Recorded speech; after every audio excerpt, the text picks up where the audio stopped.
help if I open up my camera lens. Hey, everybody. Welcome to another week of Lord Z's Fantastical Dungeon.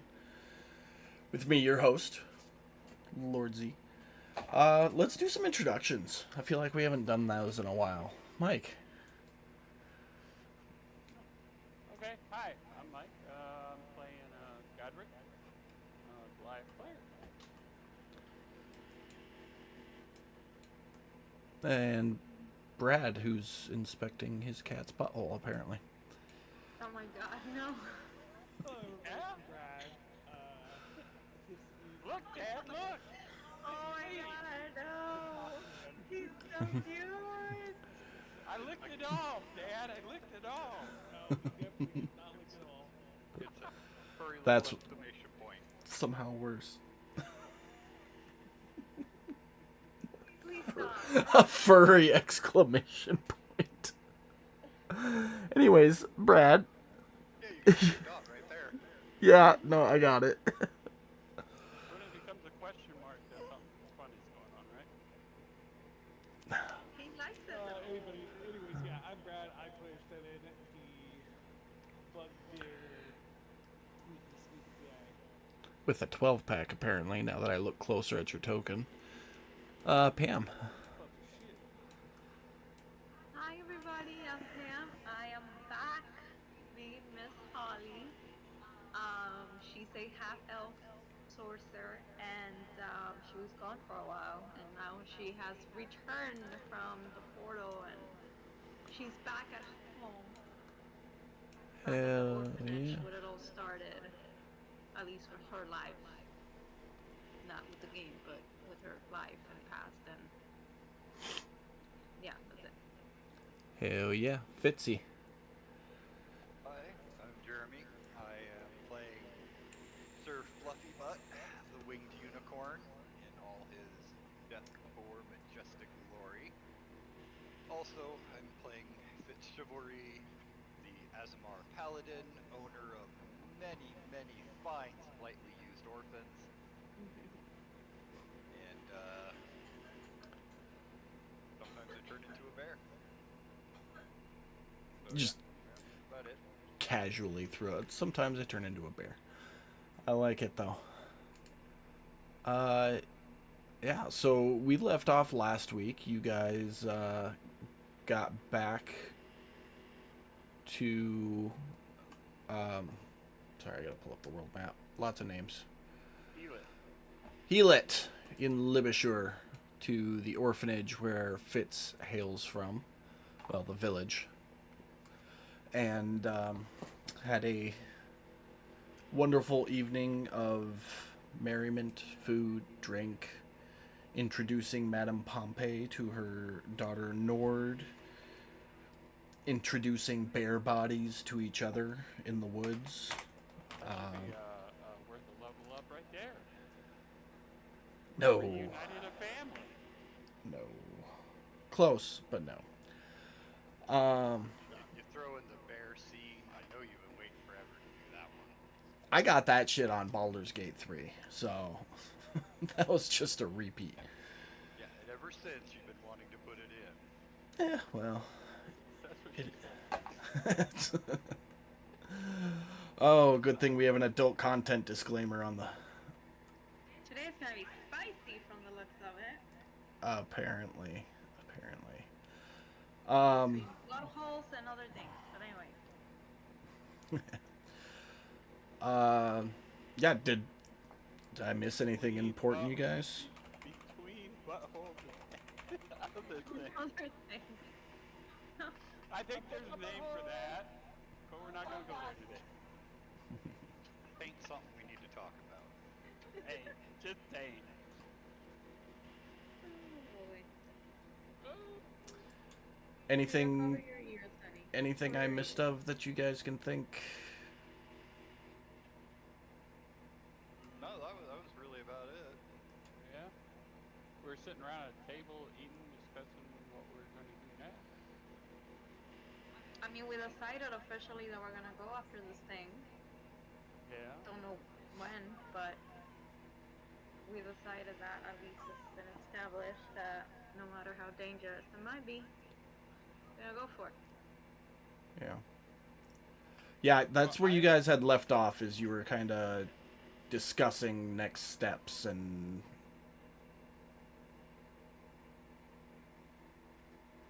whatnot, so. Yeah. Mhm. I actually had thoughts on that over the week. I was going to bring up when we came back. So when we're ready to RP, let me know. We're on you guys now, so. Okay. Good. So I'm going to start with where we left off. We're going to do this thing. Pam, you can help us get back to wherever it was you went. But Yeah.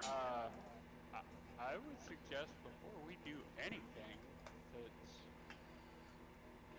we are with the mayor of Orphanville here. We should go over our supplies for our ship Absolutely. and anything else that we need to look into. You're gonna take food from orphans' mouths. Is that what you're saying? No, but you can order it.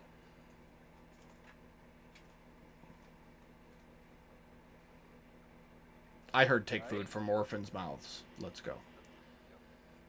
Yep. About time one of you ended up chaotic on this campaign. Declare chaotic? What? I don't think so. No, but I was just thinking, I mean, you get supplies brought in, right? Yeah, I order out of the nearest town. Okay, well, let's find out, go over our inventory in the ship and figure out what we need to restock and prepare and anything we're missing and see about getting it. 'Cause I don't know about you, but I ain't trying to go half-assed towards a dragon, especially one of that massive nastiness. Well, I mean, we could probably, when we leave here, just fly to the town where we stock up, and Okay. so we know what we need. Well, I mean, like I said, you're the mayor of Orphanville here, so you would know how to get it, where to get it. Probably even get us a discount, right? Are they But green at you? you think as much as I order, Right. feeding See? the orphans and the troops and stuff. So all of your troop supplies comes from the Order of Palor, which is shipped in from the other continent. The village and the orphanage pride themselves on being self-sufficient. They garden and barter, but they really don't need hardly anything from the village. You are aware of some traders in the area who might be able to offer some assistance, but you don't. One trader we got all those healing potions from the orphan arc. Yeah, he was. Was that He. the Palorian quartermaster? Yep. Oh, I thought he was just a merchant I order stuff through. Well, yeah, kind of, but he is from the Order.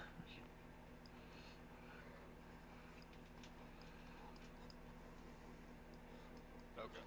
Don't you love it when your part-time DM decides to give you a new NPC? That's an easy one. He's gone.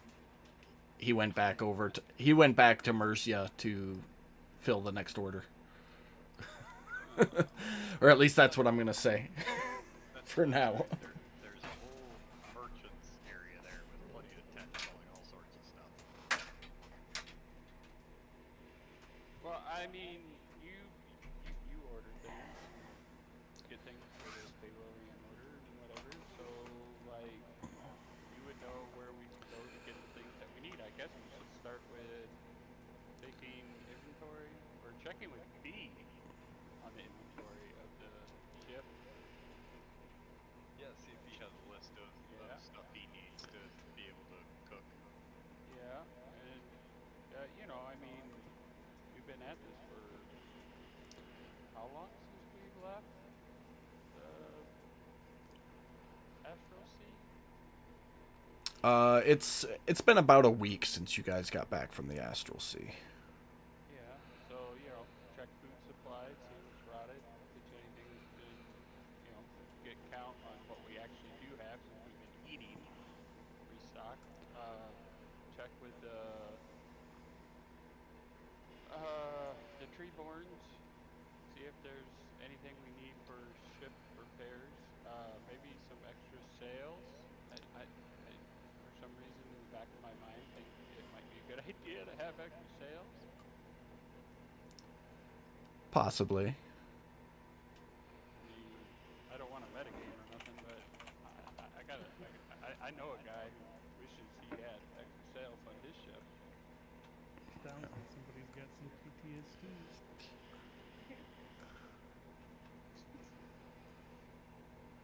Uh, So, Pam, if you zoom in really, really close on your token, I just updated it with your wonderful Nick brand that you've got. Holly got on Yeah, I've factory. seen it. I see it. Hey, what are your parents saying about a neck tattoo? Okay. That's the brand from the book. Yeah.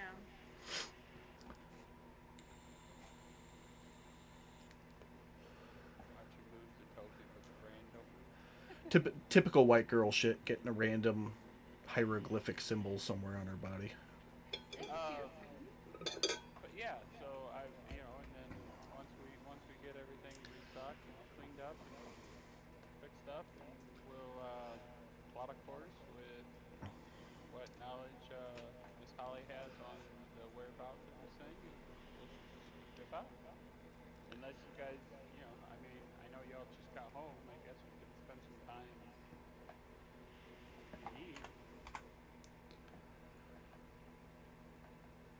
Not to be that guy, but what do we know about this thing? I know it's evil and it wiped out my village.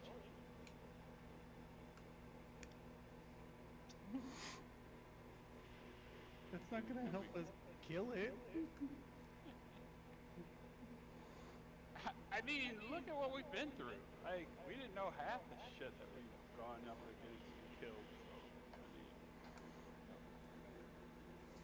we're pretty good at winging it, figuring it out on the fly. Percentage. Well, actually, I'm gonna ask Fitz if any of your Pigorians know any lore about dragons, or specifically this dragon. Since it seems to be in your area. That's a good question, DM. Would I? Make a history check.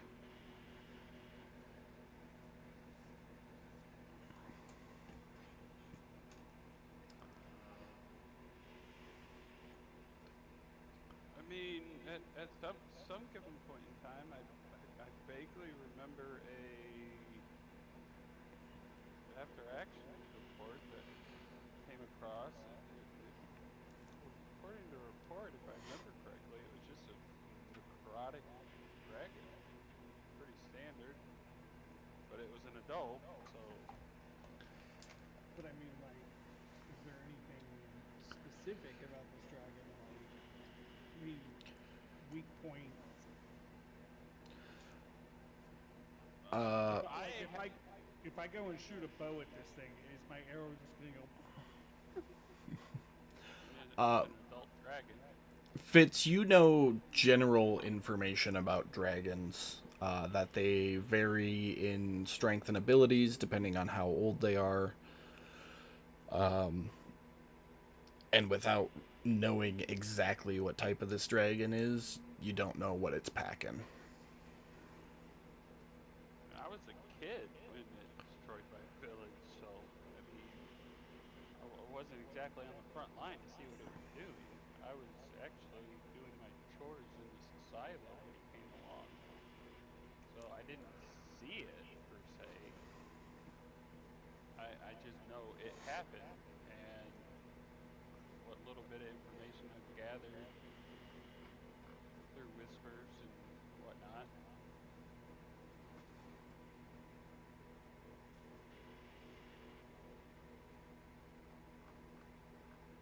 Guess we're just gonna have to gain the info as we go.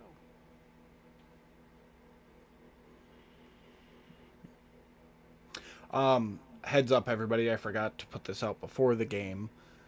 If you, Fitz, if you're going to shapeshift, your token probably will not change because I had to shut Critically Awesome off because it hasn't been updated yet. And I didn't feel like dealing with the error message every 5 seconds.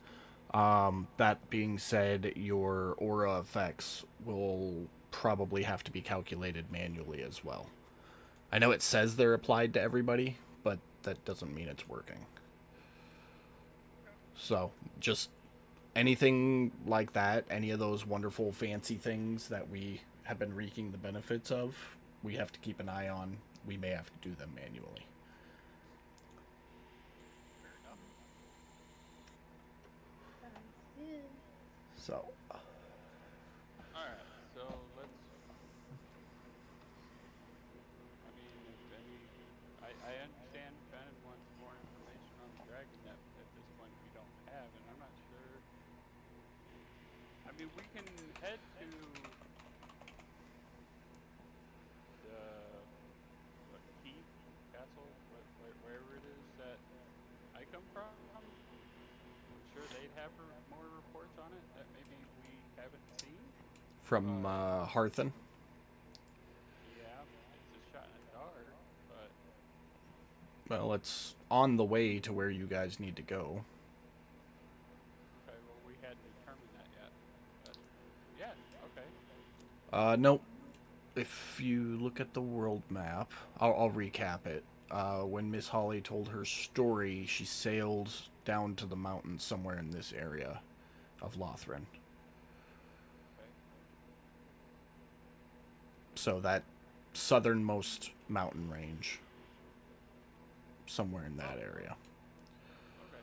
Oh yeah, that's right, because it was near my village. This area sounded like it was near my village. Yeah. What was my village? Your village Okay. was in the Yeah. mountains Yeah. on the southern tip of Lothran. Okay, well then in that case, yeah. And you would know that Harthen is Do we A have tra- access to these maps, by the way, the world map? yeah. I just shared it to you, so. I know. Oh, I having know like that world your map. your character having a map. Yeah. I don't think any of you actually have a map, but you are familiar enough. You and Miss Holly and Fitz are all extremely familiar enough to know generally. Okay. Like you're aware of all the cities, you're aware of all the regions, you're aware which continents in which direction. Okay.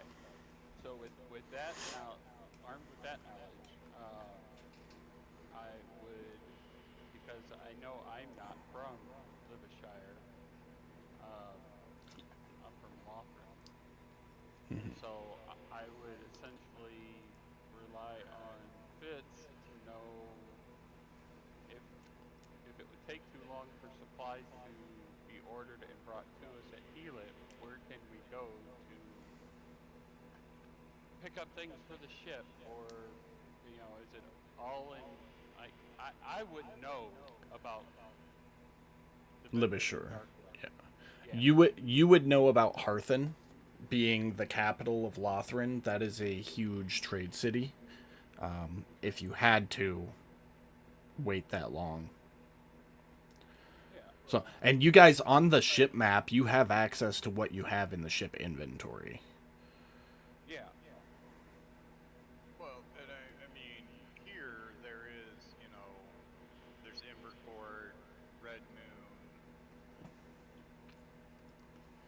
Blitbog, coastal city, so it's got some trade. But if you're looking for anything and everything, I would probably recommend Embercourt on this Okay. continent.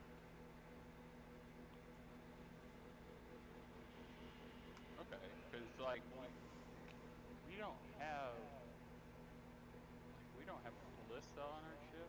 I don't think. Do we? Yeah, you do. Or the one? You have Yeah, just the one. you have 1 ballista and 10 bolts. Yeah.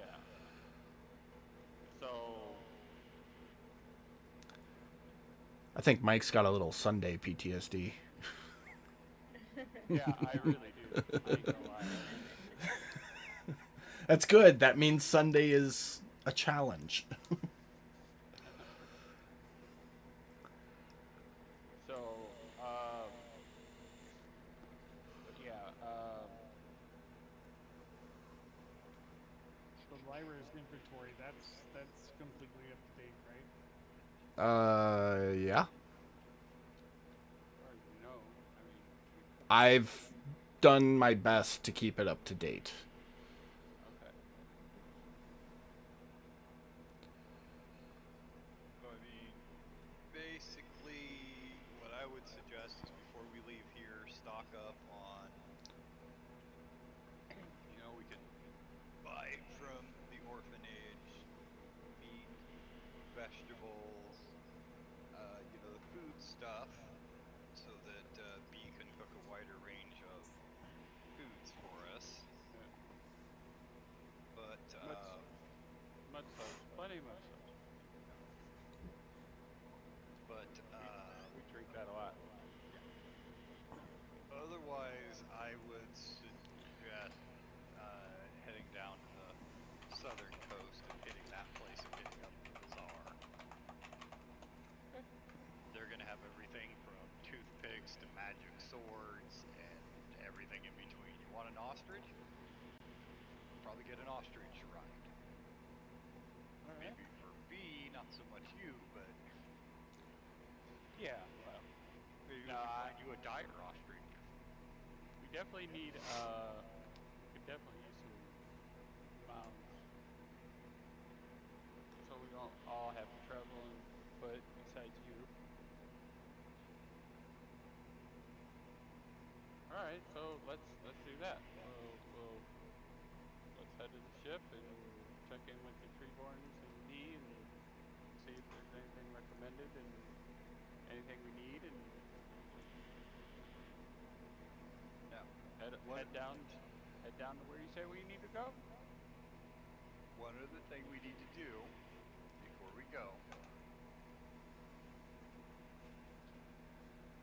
we need to find out what Miss Holly was like when she was here as an orphan. That sounds like a side art bro. And as you're saying that, Mildred walks in, kissing you on the cheek. You all notice that the scratch marks on her neck still haven't healed. The magical blonde. You need some lay on hands, miss? Oh I'll no, close it no. real good. I'm wearing him as a badge of honor. Thank you though. Change I- battle scars. She kind of like flicks her hair and goes, "I could heal these anytime I wanted to, but I don't want to." I'll look at Mildred and say, "Hi, Mildred." Hello, dear.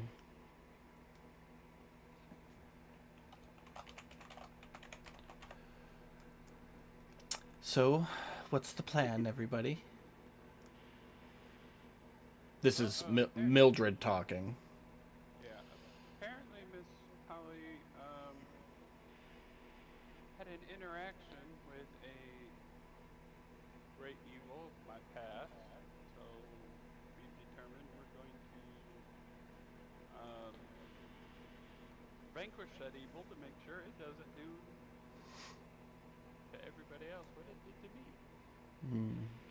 Leave it to my husband to find a way to run off and bring home more orphans to feed. I've got a talent. I can't deny the world this talent. I know, dear. I know. You know how much Pan loves new brothers and sisters. Yes, that one. Yes. We'll just leave it at yes for right now. So, all right. Well, I mean, that's I don't know.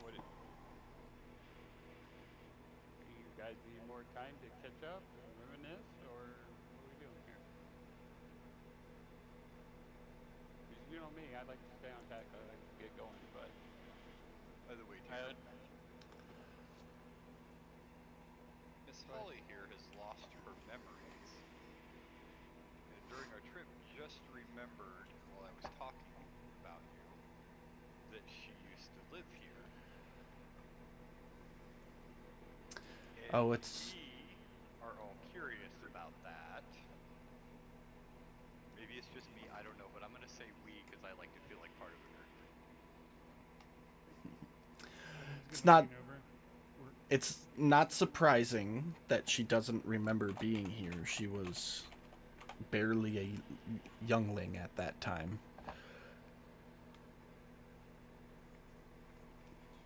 Do you remember anything else after that, Holly? I don't really remember much.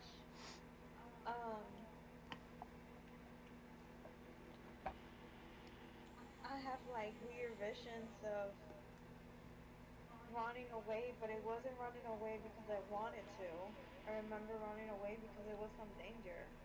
Either that or just something was calling me out, and that's why, unfortunately, I had to leave. But I get some flashbacks here and then when I'm sleeping or when I'm dreaming, and then I wake up. I don't know. It's very, very weird. I wish I had more memories, but I really don't have that many as I normally should. Hmm. Well, you didn't run from here, my dear. You were retrieved. Some Well, individuals claiming to be from the Arcane Institute in Mercia came, said you were of great potential to them, and they took you to develop your skills, and that was the last time I saw you.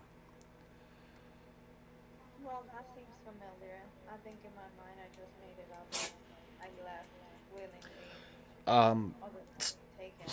so Pam, you remember people coming and taking you from the orphanage, and then past that, it's a blank. The next memory you have is after you escaped, ran away. Yeah.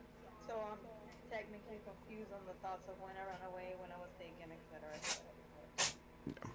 She just has this image of just like running away in the forest by herself, and she has that image very clearly, but she can't recall it when it actually occurred. She just has that like if it was yesterday, just running around in the woods, Yeah.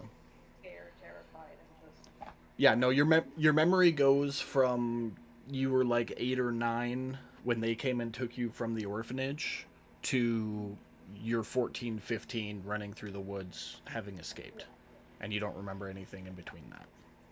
yeah. That was obviously before I instituted the new rule of no take backs. Yeah, quite clearly.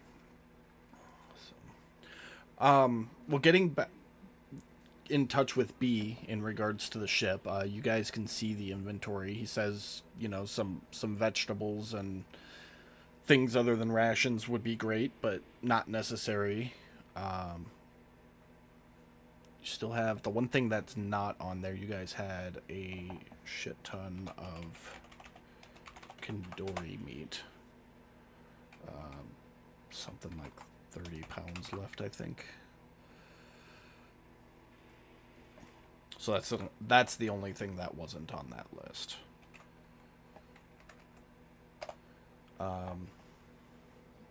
But yeah, you guys have more than enough rations to sail anywhere at this time.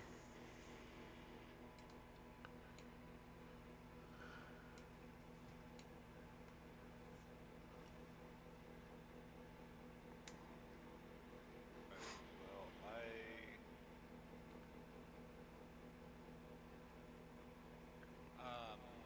I'll go ahead and see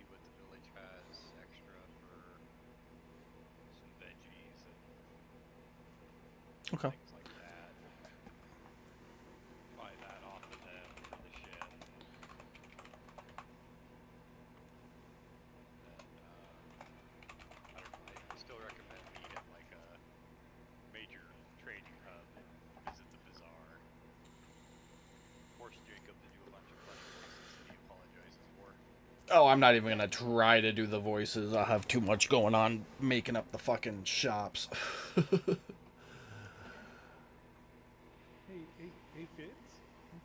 Yeah, but How long is this sailing gonna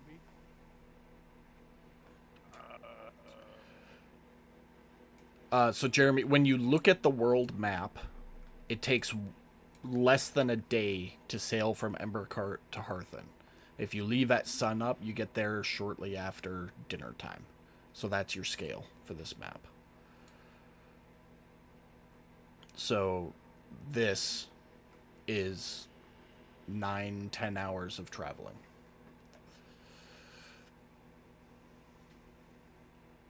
yeah, not that long.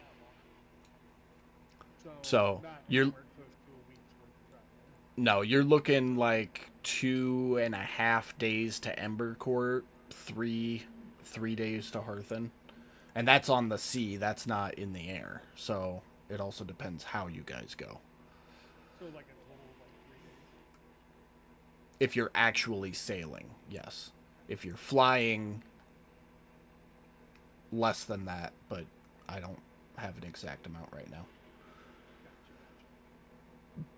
Depends on when your 666 hits me and I decide to start fucking with you.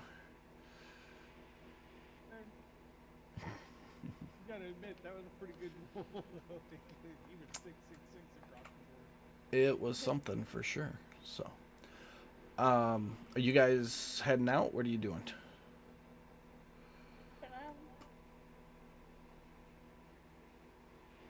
Okay. Jeremy, there's something you needed to do before you leave. Above table. Yeah. Right. When we're all heading towards the ship, I'm gonna, make sure I've got the guards to all come with me, and I'm gonna tell them, oh yeah, it's just come with me, guys. We're gonna do, see me off. I'll be gone for I don't know how long. I'm gonna go face a huge ancient evil dragon, so I may not come back. So let's all go say goodbye. Yeah, most of your soldiers follow you. Sad to see you going. All that fun stuff. And when we get there,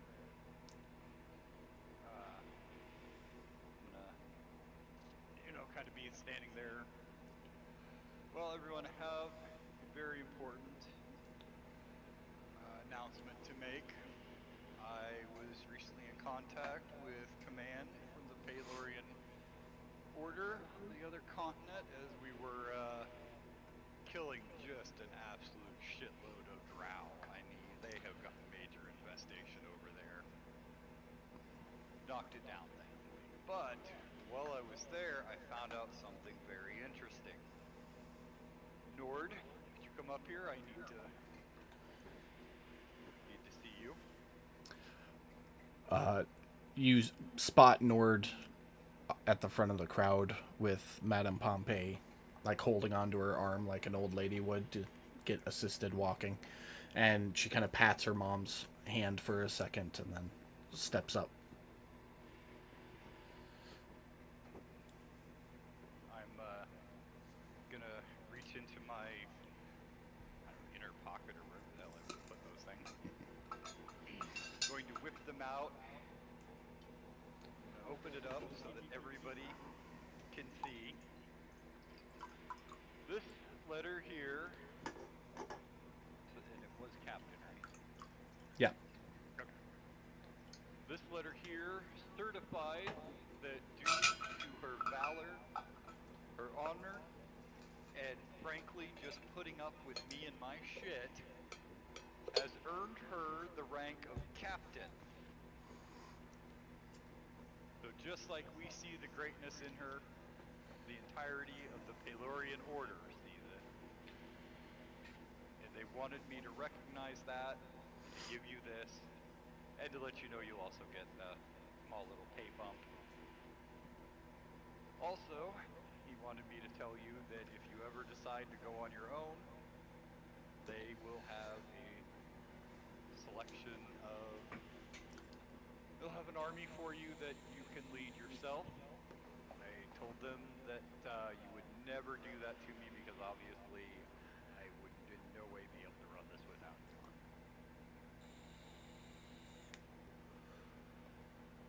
I'm gonna hand her the paper and give her a hug.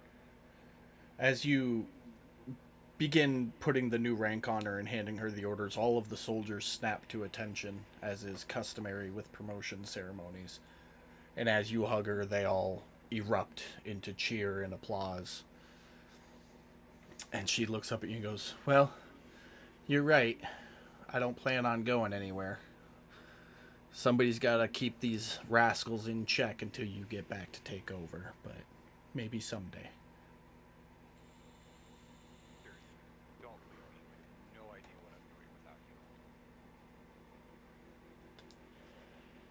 Plus, Albert really sucks at poker, so he's the only person I can really beat and not lose too much money. So. Well, maybe he'll get better. We'll see. And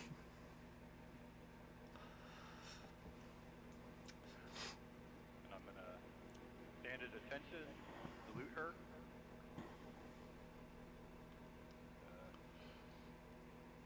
For a big smile and say, "Well, these soldiers are in your charge now. At least until I get back." Sir. And she takes a half step back and salutes you.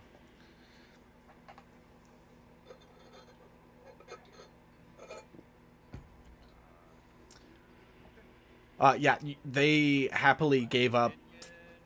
They happily gave up 5 bushels of veggies and 3 bushels of fruit for the ship, which is more than enough for you guys.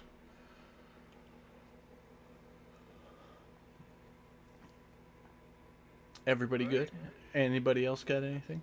Madame Pompey is staying, by the way. That's fair. I assume that you assumed as much, but just to put it out there, she is. The dwarves are already on the ship and like getting things ready. As soon as you started collecting supplies, they knew what was up, and they're on the ship getting things ready to go.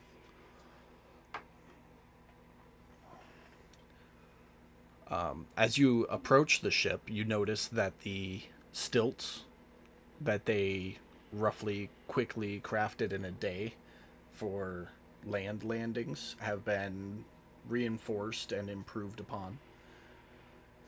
And there's a much less likely chance of them breaking when you land now. You gotta love that dwarven ingenuity. But yeah, if you guys don't have anything else, Well, me, that covers the food. We got tons of water right now. Just tons of barrels of water if needed. Sail and fire water, so we're good there. yeah, I'll put on 2 barrels of water. Okay. They can't help you with the sails here, unfortunately. Yeah, kind of figured. But well, I guess we could have the conversation with the Treebeards on our way to wherever it is we're going to pick up the extra supplies. So Yeah. they're ready to set sail, and we got coordinates. I probably asked Miss Holly, do you need me to steer the ship, or you itching to get back into the sea? Yes, we should run inventory first, and Frida, sorry, we should run inventory first, and You guys just finished that, so the inventory's taken care of. no, but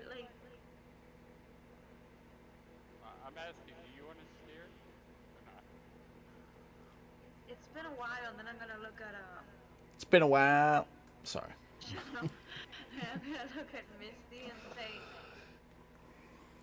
um, "Are you comfortable with me doing this? I mean, I know Holly, you've been doing it forever." Oh, it doesn't matter to me. I go into a trance. I would ask if we could sail for a little bit though. That way I can see some of this new world. Okay. And If then you I'm gonna guys look are at okay with that, of course. I mean, I understand we're safer in the air. Well, I'm gonna look at Godric and say,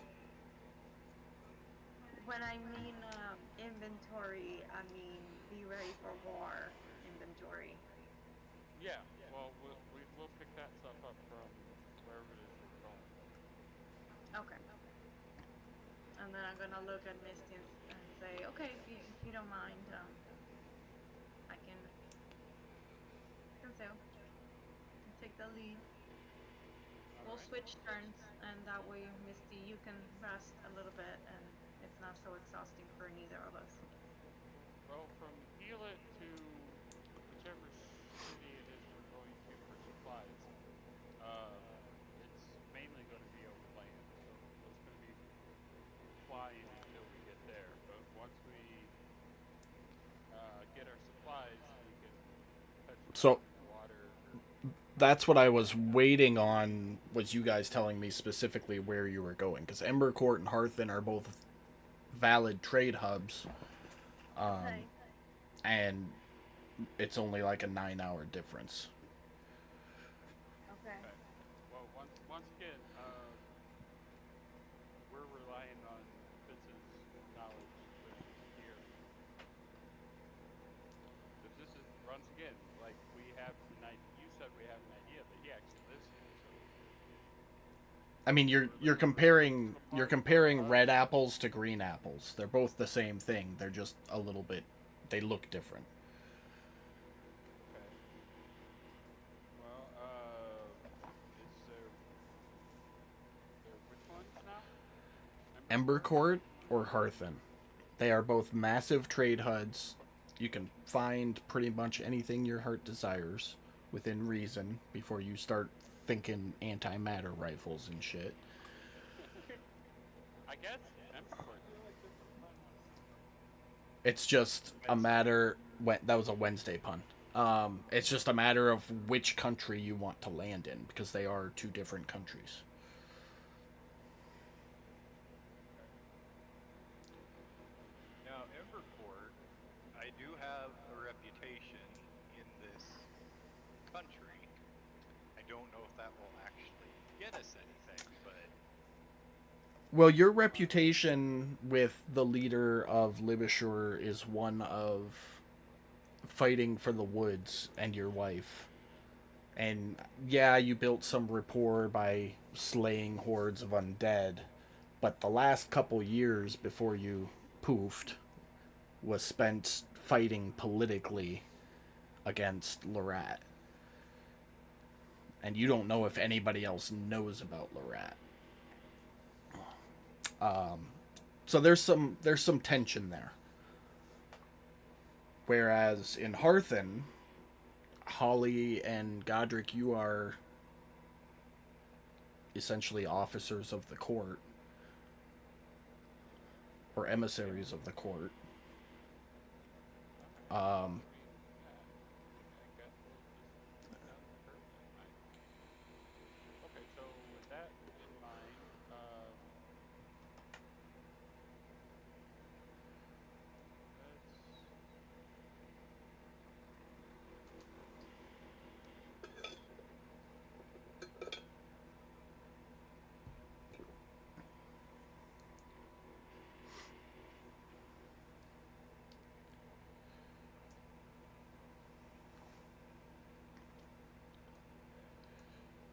I threw an arrow on the world map. Yeah. So that'll only take you like 6 hours. It'll take you a day if you just wanted to fly straight down Well, like yeah. that. Kind of Well, avoid the cities. that's what I was trying to do is avoid the cities, get to open water, and Yeah. then we can Yeah, cut him off or flying over the land, you're going to run the risk of being seen no matter what. The only way to truly avoid it would be to go straight east. where I had my arrow. You mean? No, you had it weird. It was like, Well, yeah, I was trying to cut yeah. some of the lines, but not go directly over Darkwood. Okay. My arrow was. Okay. So that's the plan. Anybody got anything else before you guys head out?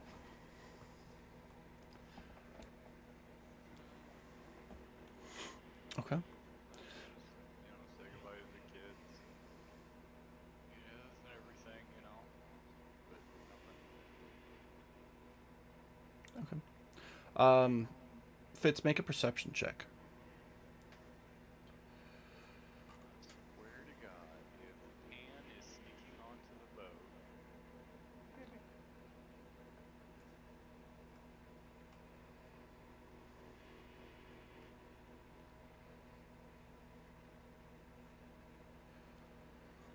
Without an arrow, that's like there's a line. Kind of give you a better idea of that. Because that arrow was just Gotcha. lining. Oh, and I don't fucking have it. God damn it. Hold on. We'll retcon what might have just happened if we have to.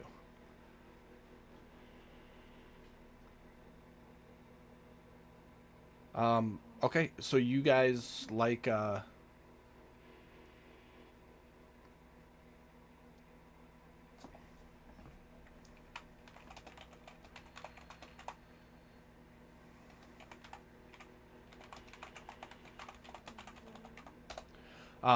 like a cruise shipping off. You guys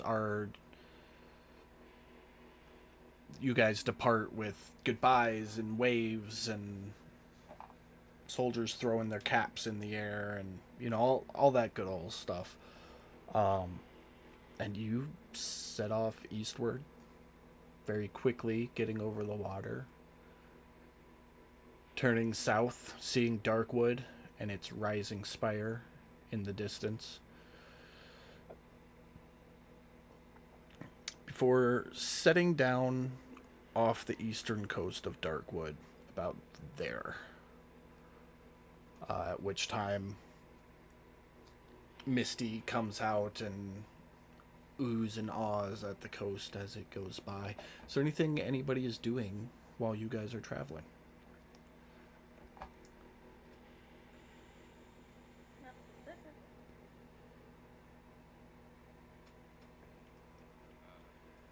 Brad, or Mike, did you get my message?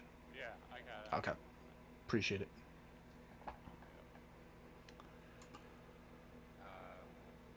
I would probably just be, first thing I'd probably do once we're on the ship is, say a prayer to Palor to thank him for getting to see my family again, but other than that,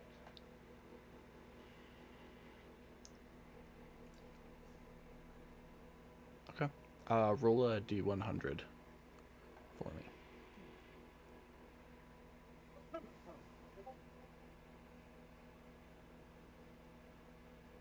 Okay. Not too shabby.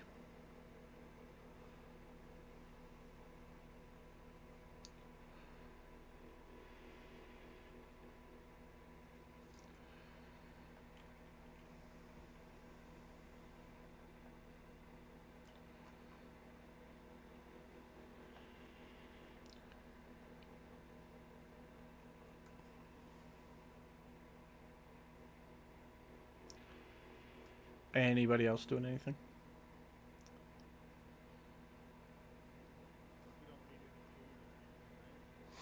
No. Say Fennec's probably just sitting on deck or standing on deck somewhere, enjoying the sight. Okay.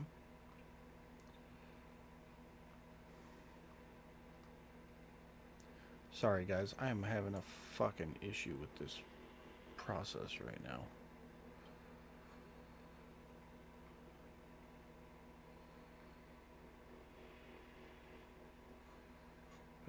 that's not supposed to be there.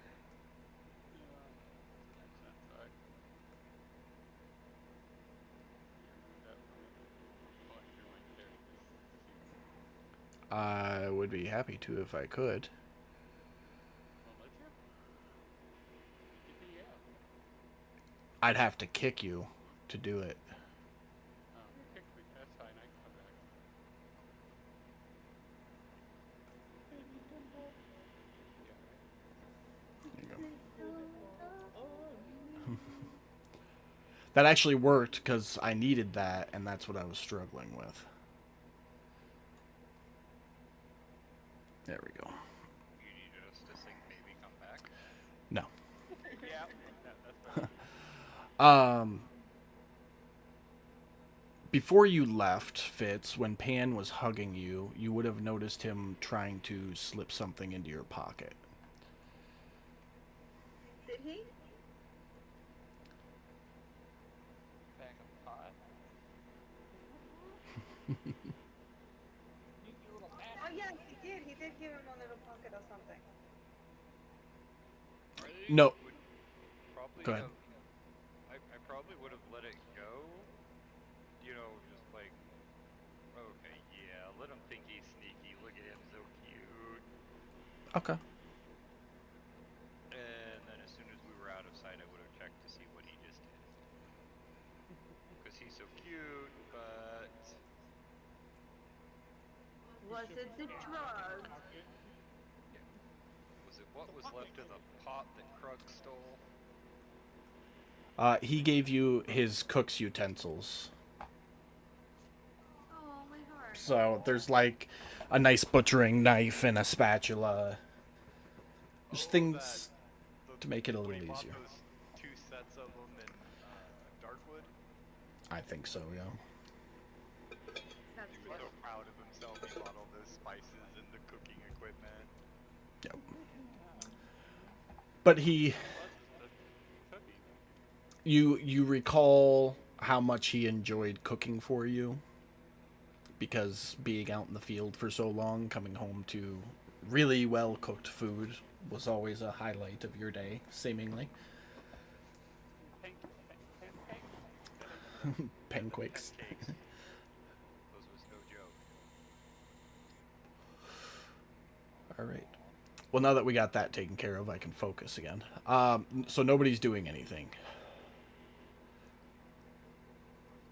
Okay. Why doesn't everybody go ahead and make a perception check for me? Oh. Wah, wah. Wah, wah, wah. Frida, no. No, baby. Who's been? Yes, please. Who's been in control of the ship? Was it Holly? Yeah. Yeah. I'm gonna send you a whisper, Pam. Oh boy. Please not again. I came back. I can't destroy it again. Sure you can. I got faith in you. Oh god. Attention all ship crew, prepare to dive. And a girl take a break. All aboard the Hindenburg. Dive, dive, dive. Like a flaming penguin. Oh boy. Oh boy. Oh boy. But as you set into the water, they come up. Now the dwarves are working the sails to steer and control the ship. Misty maintaining a steady breeze so you don't stop moving. All right. Fennin, good sir. While being aware of your surroundings in this new and weird place, you take note that the water is eerily calm. Like there's no waves, no wind. You guys are here right now. The calm before the storm. I thought I had it. Yeah, I've just been using the world map, but I'll put you guys on the ships. say Bennin's seeing that looking like, is it just around the boat? No, it's the water for as far. I mean, so you can see. Hold on a second here. Let me get you guys on the ship, and then I'm gonna use the world map because that's kind of where we are. I'm gonna use Sir Fluffy Butt as your guys' where you are token. So you can see Libisher off to the starboard side, and you can see Lothran to the south. But the water is like normally oceans. There's waves, there's swells. This water is just it's like ice, smooth. So the only thing that I would ask is Bennin being Bennin and Bennin being where he's at is would he know that? You know how water behaves. In the Feywild.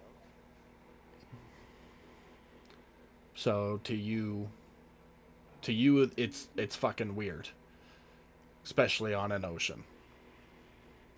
Looking at the ship. I put you guys on the ship map.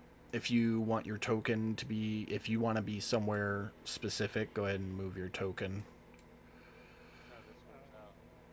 So, I would start waving to Fitz and Godric like a motion to come here.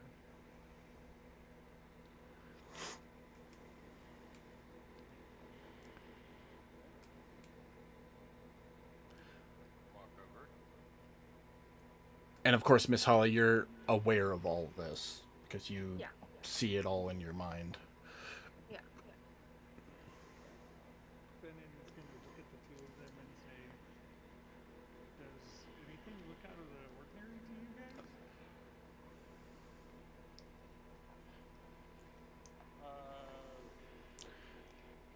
calm seas to me.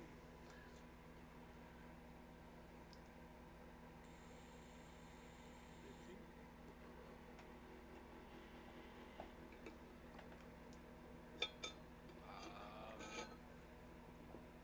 I mean, does it seem much more calm than it should be to me, or You two would know that it's highly unusual for the ocean to be this calm, but it's not unheard of.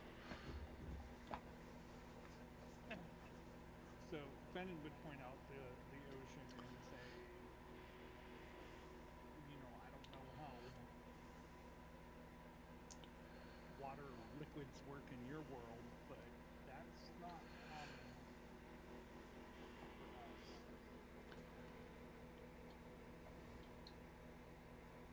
Being still as plastic.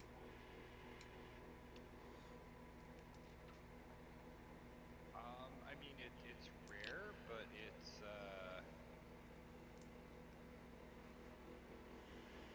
not unheard of.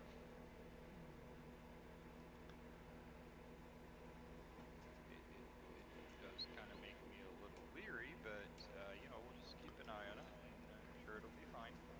DM with the 31, did we make a splash at all or ripples? Oh yeah, no, there's ripples coming off the boat from moving through the water, but all the water in front of you and out past that is smooth. So the ship is moving through the water normally, Okay. creating ripples and waves from that. But the rest of the water is what's weird. So there's no, I mean, Fitz, you say this is rare, but what, like he's confused. He's kind of like, he doesn't understand, like, You see him do the puppy dog head tilt. Hmm? yeah, he's definitely got his head tilted right now, like, this isn't normal, we're in the, I don't know if they would have called it ocean in the Feywild, but Yeah. we're in a large body of water. Typically, don't know how familiar Fennin is with it, so stop me if I mention something that he wouldn't be familiar with, but that usually means not necessarily running water, but moving water, and not super calm like this. You said it's rare, so I'm like, is this something we need to be worried about? Like, I'm not trying to like push the issue or anything, but it's weird.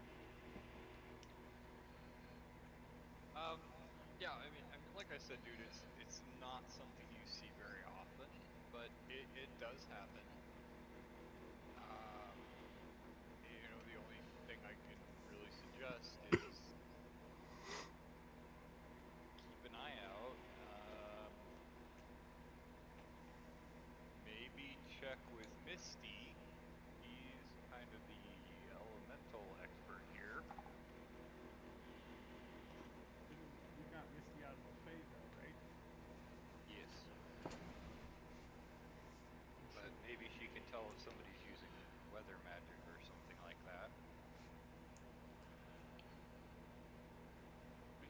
I suppose I can try my detect good and evil. I mean, I'm not accusing anything of going on. I'm just, it's weird enough to stand out to me, so I figured I would point it out. It is weird. I will grant that. But I mean, we are dealing with warlocks trying to merge worlds, so I mean, it's possible I'm going to come across some things that look strange. Yeah. Until this thread is removed, this could be something, it could be nothing. So I guess just stay on our toes. Okay. You guys are good with that? I'm good with that.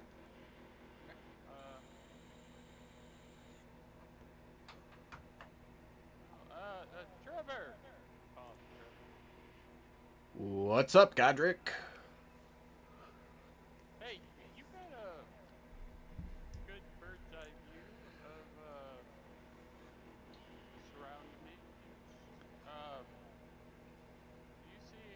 I mean, I at the moment we are in extra calm waters, which isn't normal. But if you see anything from your point of view, can you holler down to us and let us know? Sure can, Godric. Thank you, buddy. Yeah. Hey, while you guys are here, Fitz, you still owe me. One of the dwarves said I should say that to remind you.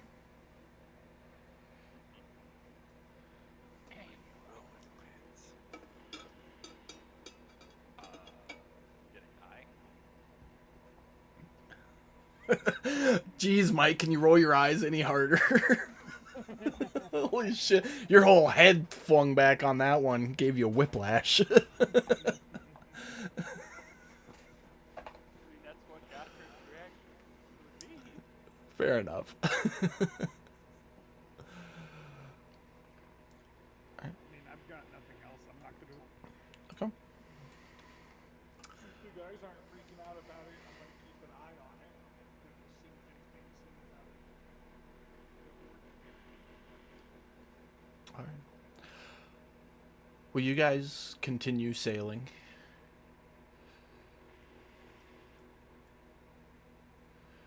Evening approaches. B cooks up some wonderful kibori steaks.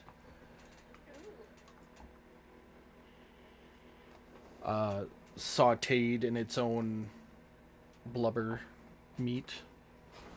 Rendered blubber meat.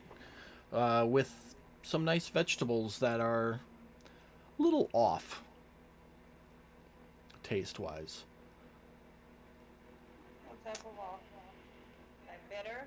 No, like, not prepared properly. Okay. That's all. That's all. We've been out eating weird food for so long.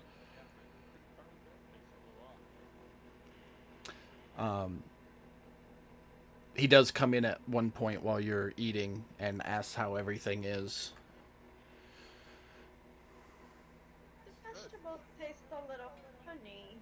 try to do something different? Well, That I've never seen these vegetables before, so I used my best guess on how they need to be prepared.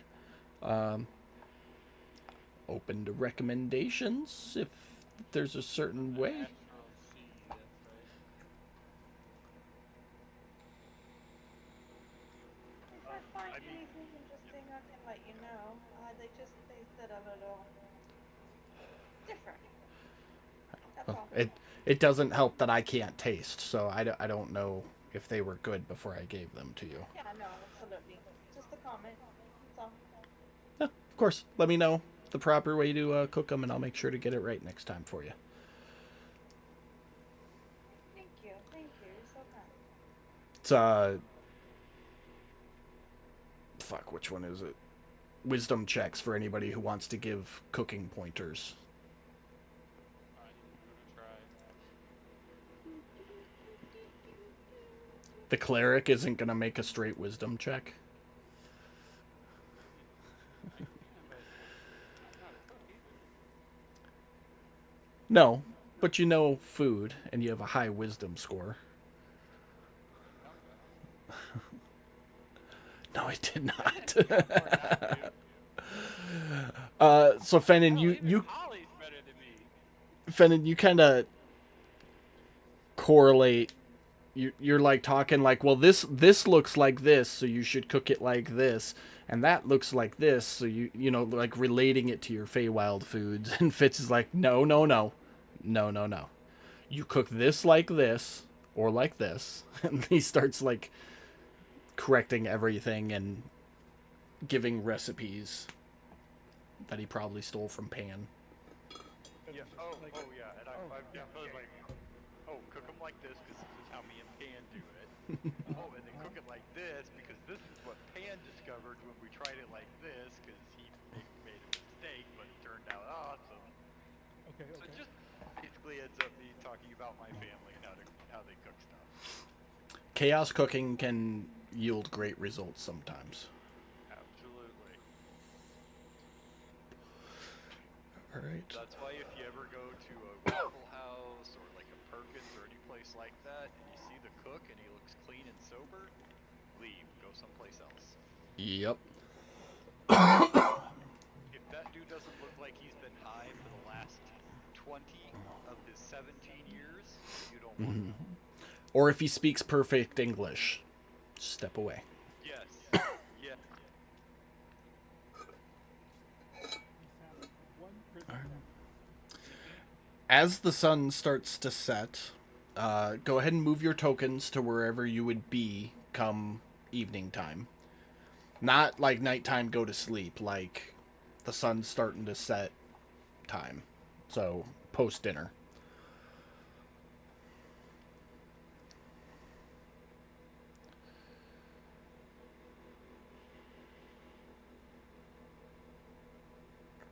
So we all go different directions. That's, hey, Jack, enjoying the weather. I need a little me time.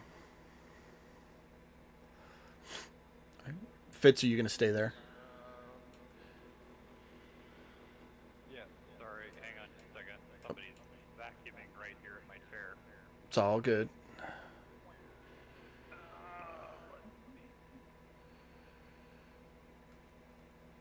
Close all these. Porn. Put all the porn away.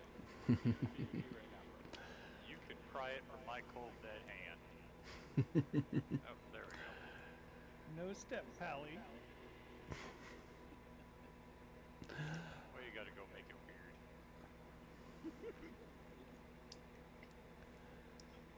Okay. Fluffy butt. He's on the world map marking y'all's position, but he'll be here. I'll put him back on there for you. I'll use a circle.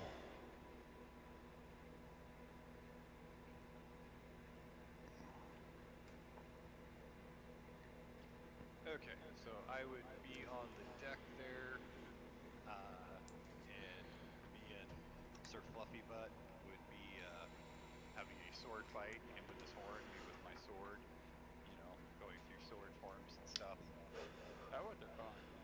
I was Oh, just gonna God, say no, horn not versus yet. horn. Get out of line. Helicopter, helicopter. Okay, a little sparring going on. All right. Everyone, go ahead and make a perception check. If the water is still still, there's something going on. Right. Can you roll the perception for me? She's finishing vacuuming now that I've moved back out of the way. Yeah. I think if I ask her to move one more time, she's gonna hit me with the vacuum. Well, Piss off Mama Bear. it do be like that. You rolled a 7. Sir Fluffy Butt rolled a 16. Hey, that's how you get somebody's back. That's par for your perception checks. Yeah, only when it's not important at all, then I'll roll like a 23. Oh, of course. Like to notice what kind of candy the kid has in his hand. Way up there. Notice a big ass monster. 3. All right. Where are we at here? Okay. So all simultaneously, Fennin, you will hear dripping coming from behind you as you stare out over the front of the ship, as if something soaked is dropping water onto the deck of the ship. Is my bow going off for any reason? I will get to that in just a second. Simultaneously, Fitz, Sir Fluffy Butt stops your fight, or your sparring, rather, and turns around, faces the back of the ship. You immediately see what he is looking at. And Miss Holly, you feel a new presence upon the ship. Fennin, you would turn around and see this individual standing there. And he's soaking wet, standing on the deck of the ship, goes,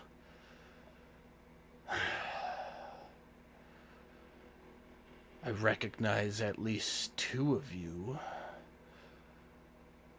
I told you not to cross my waters. And I need everybody to roll initiative. That was Sunday's game. Nope. That was episode 1 of this campaign, the pilot. It's like the Shavu all over again. The Shavu. Yeah.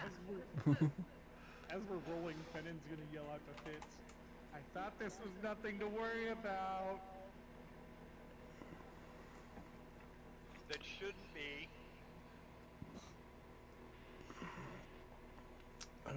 I don't like that music. Let's see what that one. That's a little better. No, it was like a feast. Okay, so that's everybody. So, Fitz, you're up. Mac and Fitzy.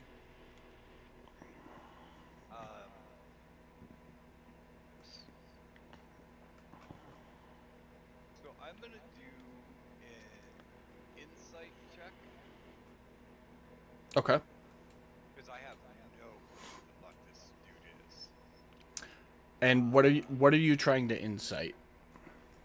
I'm trying to insight. Well, I guess maybe this is just something I know. Does he seem like he's going to be attacking us, or He definitely came up here to bluster? he is definitely in an aggressive stance. Oh. Okay. In that case, why did I just close that with all my attacks? That makes no sense. Ruh-roh, Reggie, ruh-roh. Okay, with my bonus action, I am going to set my great sword on fire.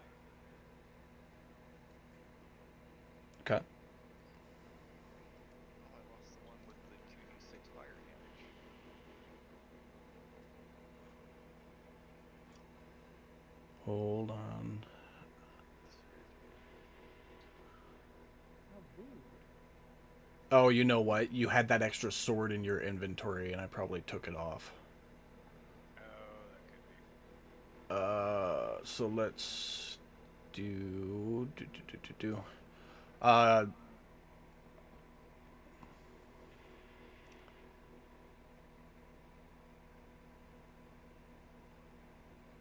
should be this one, of course.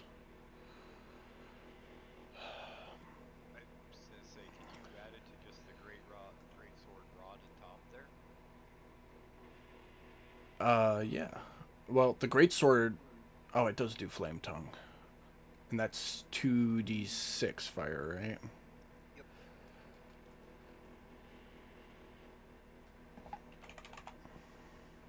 There you go. Awesome. Thank you.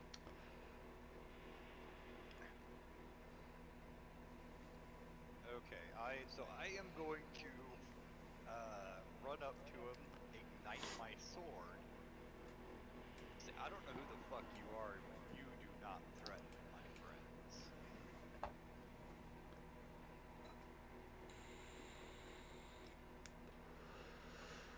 First one will hit.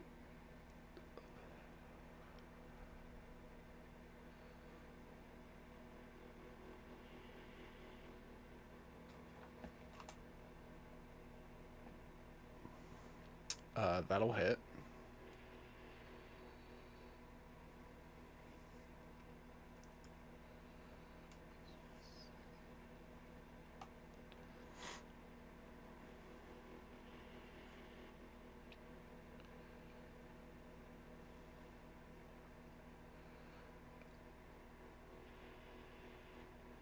Hold on a second, because I think you just put that on you twice.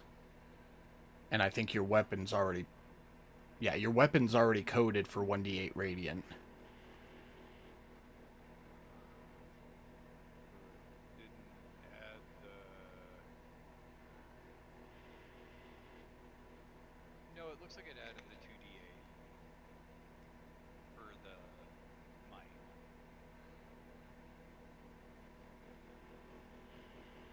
Because I have the 1d8 automatically from the improved smite, that just all my melee attacks Okay.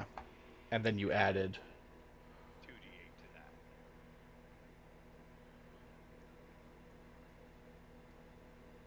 Yeah, Okay. that's fine. Okay. Yeah, no, That it's good. works.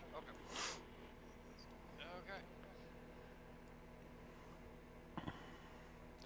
That it for you? Yeah, that's it for me. Alrighty.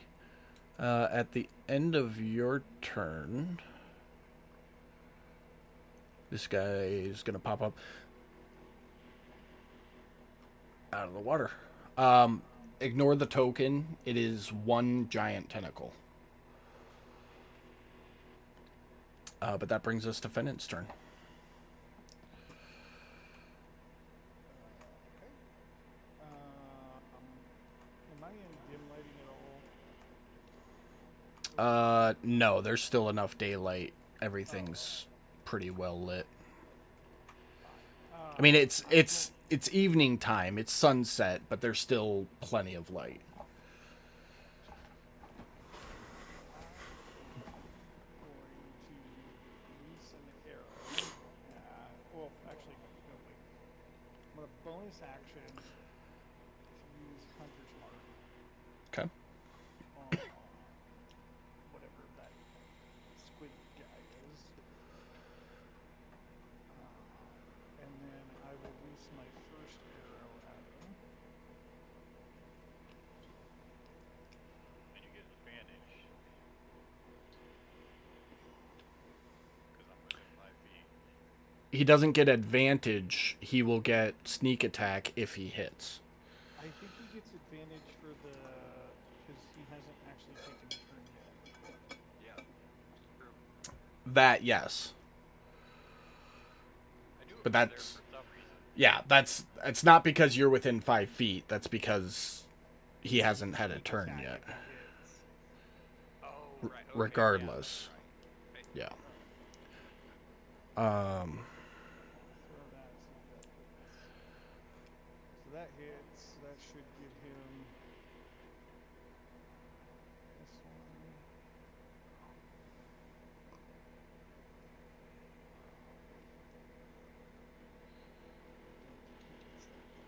I actually don't think you get advantage on that. Surprise says. Yeah, nope.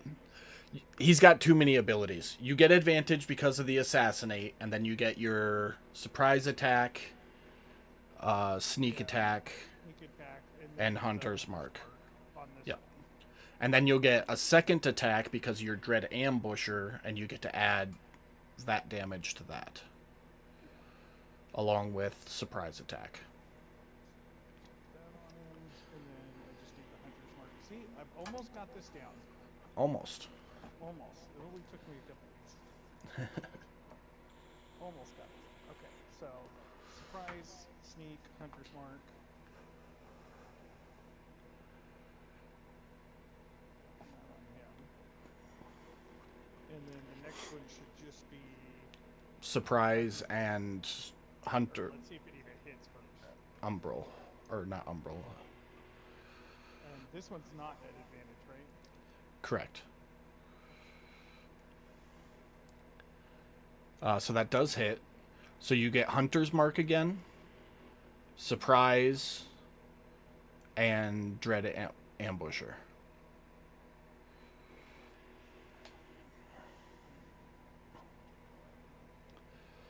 You're right, I have way too many.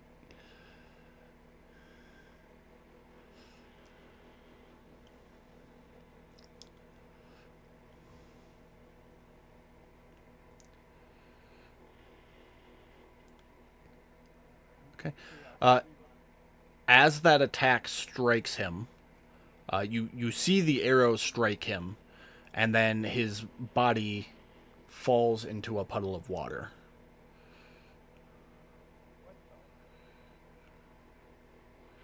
That's weird. Then is, I'm assuming he notices that tentacle. Oh, yeah. He will. Another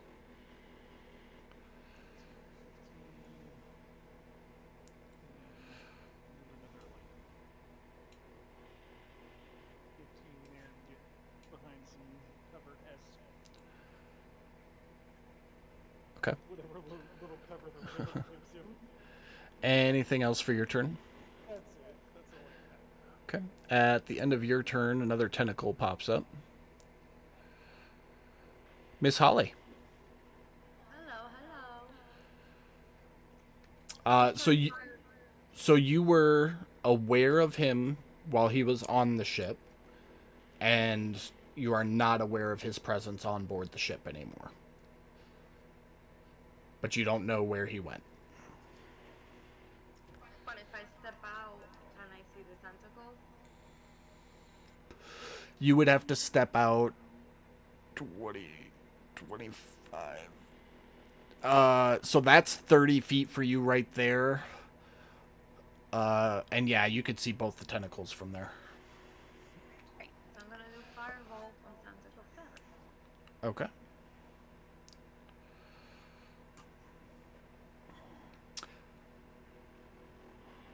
Hold on, don't roll damage yet.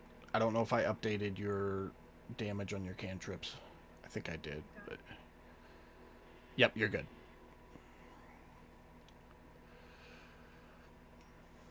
Okay. It smacks into it, doing some fire damage. Anything else? Nope. Alright. At the end of your turn, another tentacle pops up. And it is that tentacle's turn.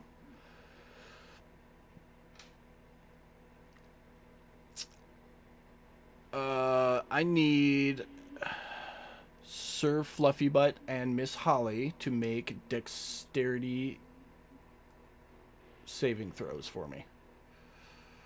Okay. And Sir Fluffybutt gets the +5.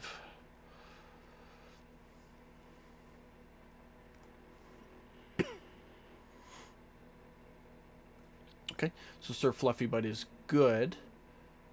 Miss Holly, that tentacle is going to swoop over the edge of the ship. You're going to take 3d6 bludgeoning damage, and you are currently restrained by the tentacle.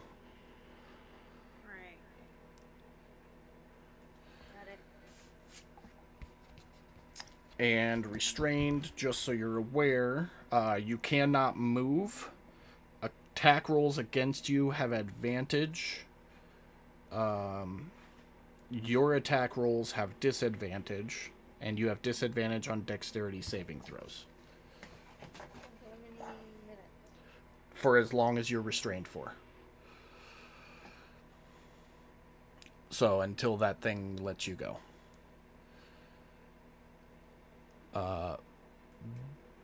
Bairn is going to dash up to the top deck, shouting for the rest of the crew as he goes. He's going to get all the way to the ballista. Giant tentacle number 7. Fitz and Sir Fluffy Butt, dexterity saving throws, please.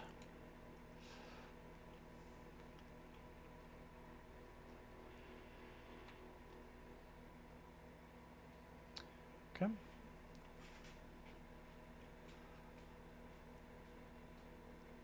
It looks like it did put his +5 on there too, so that's awesome. Okay. I clicked the +5. Oh, perfect. Okay, you both jump over the tentacle as it sweeps at you. Tentacle 19. We laugh at it. And Fen in a dex save, please.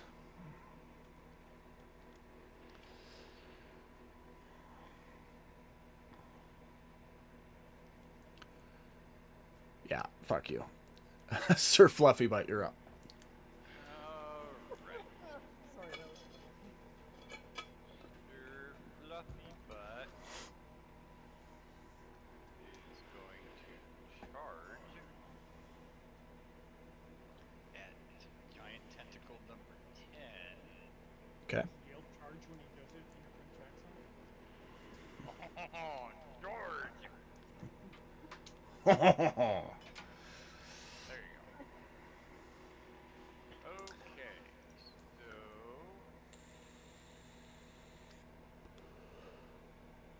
With the crit. it. Did you say that was a critical roll?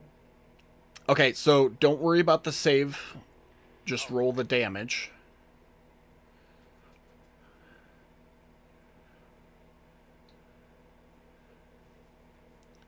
And that was a mighty blow, so I need you to hold down left shift and drop the damage on it 2 more times.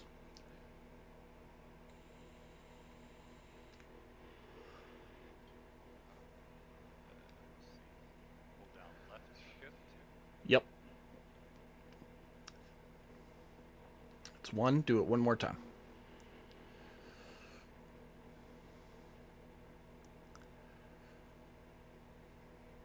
Okay. And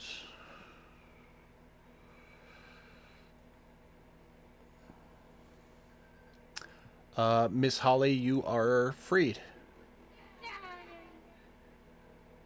Does charge take up my whole attack, or do I still get a hooves attack after that? Let me look. Because I've been meaning to ask that. So charge is if you move 20 feet in a straight line and make a hornet. So it's like an improved horn attack, basically. Okay. So that's your horn attack for this round. Okay. That's what I was wondering. Yeah. Hooves hit.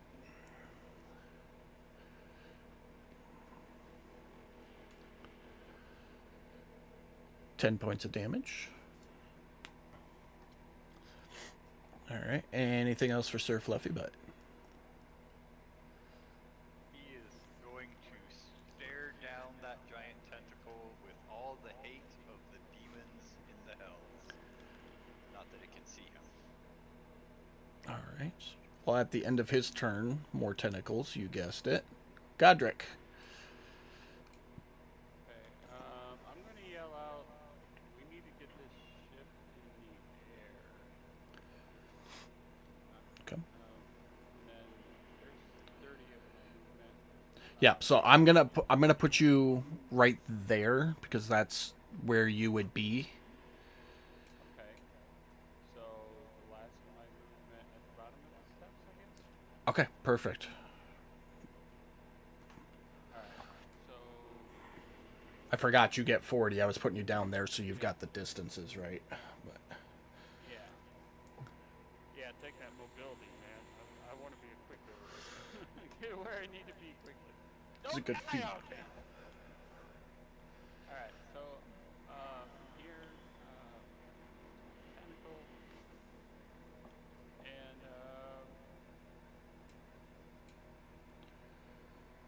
am I close enough to hit this tentacle? I don't. With a I'm with gauging not, but with a -5 because you're reaching over the side of the ship to do so. okay. In that case, what is it? Scratch that, I guess.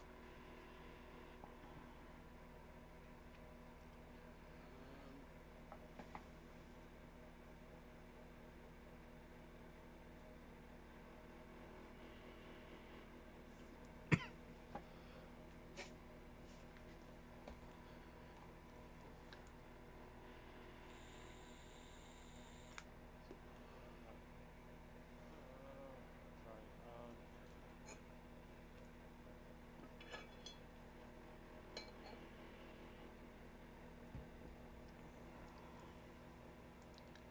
sorry. Let's just oh,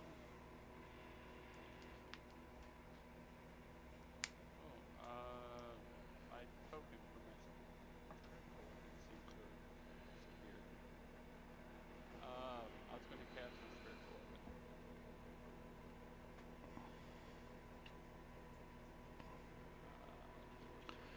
There we go. Okay. 5 foot. The token is one of the critically awesome things, so we won't have that till it gets updated. Okay. Okay.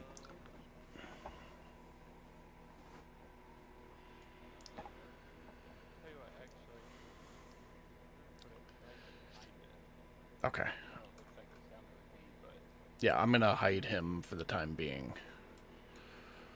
that's fine. All right.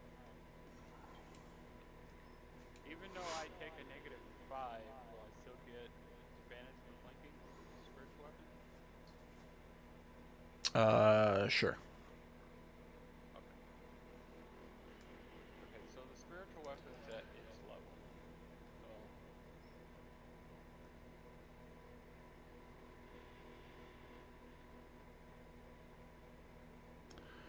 That hits. okay,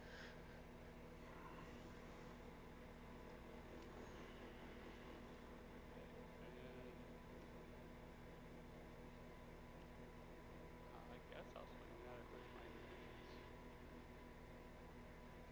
-5 plus advantage. We'll see how this works.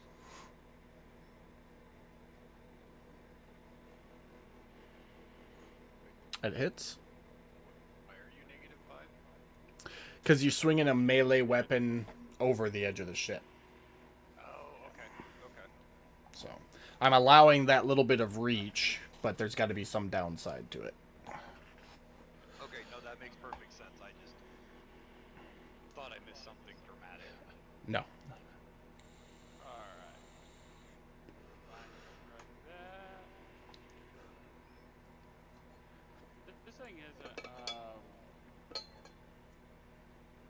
it died anyways. You say it's not a fiend or undead, is it? No. Okay. Just checking. Using that maze. Okay. Alright, That yeah, that's my turn. okay. As that one goes down, two more immediately pop up where it was. Got it. Yeah. Trevor shouts out, "Be careful!" One of the tentacles that just popped up swings out. I need Fitz and Godric to make dex saves for me.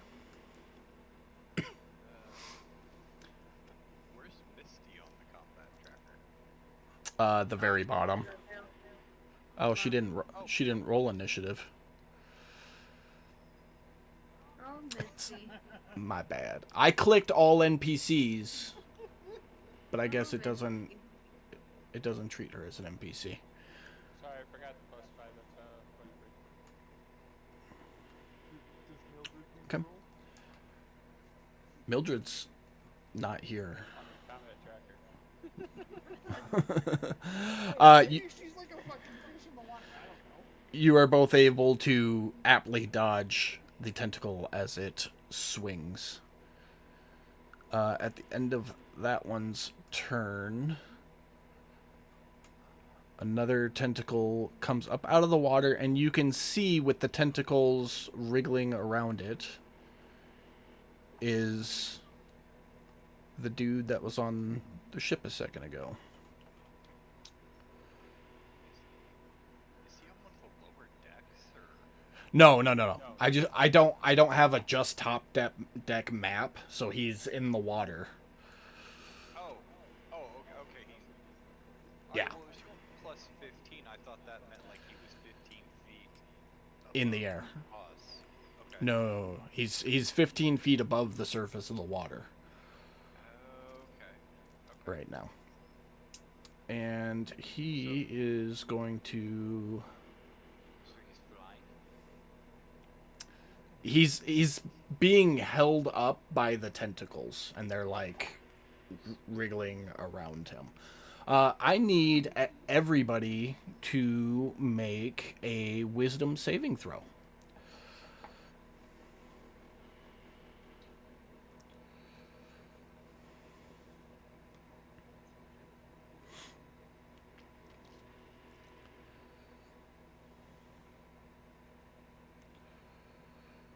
Somebody kill this Squidward fuck.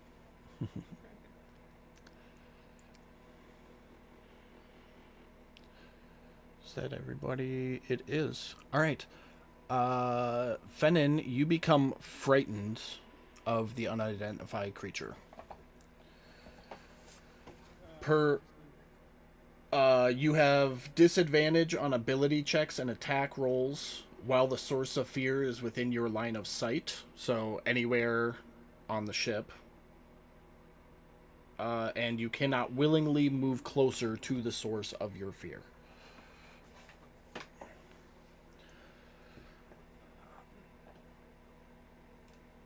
And after he does that, that's his turn. Who the fuck is this hoser? We all Squidward. Evil Squidward. yeah, we all summoned our inner SpongeBob at the bottom of the same team. You all would have heard something, and I will put it in the group chat. Fitz, it's Abyssal. So anybody who speaks Abyssal would hear him reciting a chant to the Kraken. It sounds like a prayer. Like an "O Kraken, Lord, bring fear upon my enemies." But you could all hear it. It like thunders out like a thaumaturgy. I mean, if it sounds like a prayer, can I do a religion check? If I can figure it out. I won't even make you roll for it. You can tell it's a prayer of some sort or a ritual of some sort. If you don't speak Abyssal, you don't know what he said, and you don't know what the results of it are. Yeah. You put that in? I didn't. I just said it out loud because I knew it wasn't going to pop up for you. So, Okay. it is your turn, Fitz. Oh.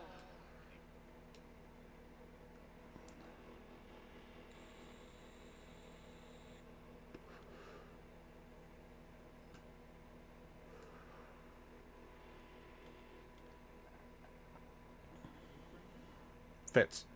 Oh,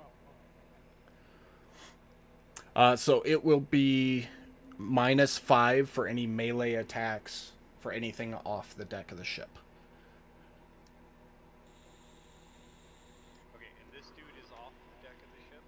Yes. Yeah, so pretend the lower holds of the map aren't there. And it's just water. And that's where he is in relation to the ship. Okay, I am there. Okay. So he is 15 feet above me, or He is... feet above the water? He's 5, 10, 15, 20, 25 feet off the side of the ship and 15 feet up in the air. And I need you to make me 2 dexterity saving throws as you run over there. How far up in the air am I on the top of this boat?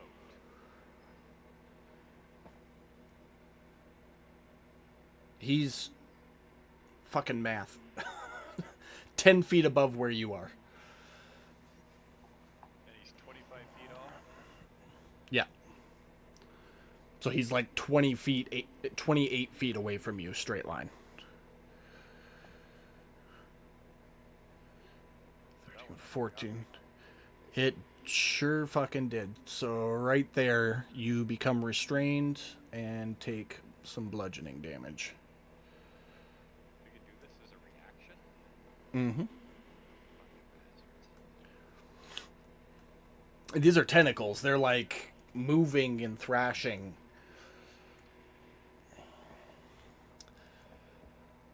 So do you want to do anything from there? You're 33 feet away from it, roughly. From the unidentified creature. If you want to attack the tentacle restraining you, it'll be a normal attack, but it'll be at disadvantage because of the restraint. So no -5, just disadvantage from being restrained.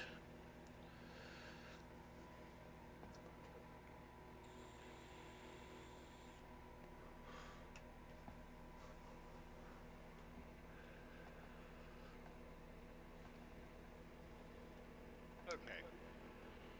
I am going to Misty Step onto Sir Fluffy Butt's back. Okay, so I will take the restrained off of you, Move, bitch. and you will be mounted. Alright. Now I have to remember what we established for mounted combat rules. Okay, so you take control of Sir Fluffy Butt while you're mounted. And his initiative moves up to right under yours, essentially. Yeah, yeah. So you now get the rest of your turn and his turn right now. Alright, so first thing we're gonna do.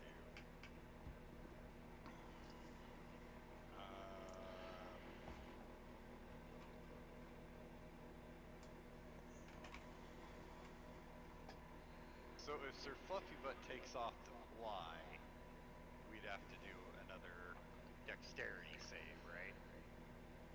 Yes. If you fly out of reach of the tentacle.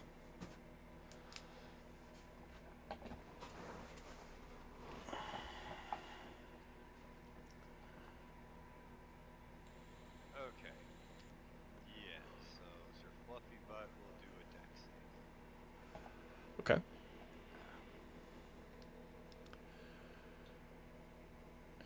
You're good. Okay. Like Pegasus flying through the Kraken tentacles. Duck and weave. Duck and weave. That's just what I was picturing in my head too. Okay, so I am gonna go up 10 feet. Okay. And then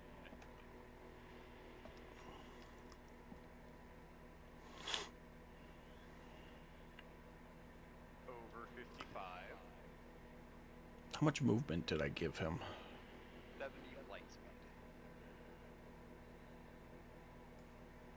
Okay.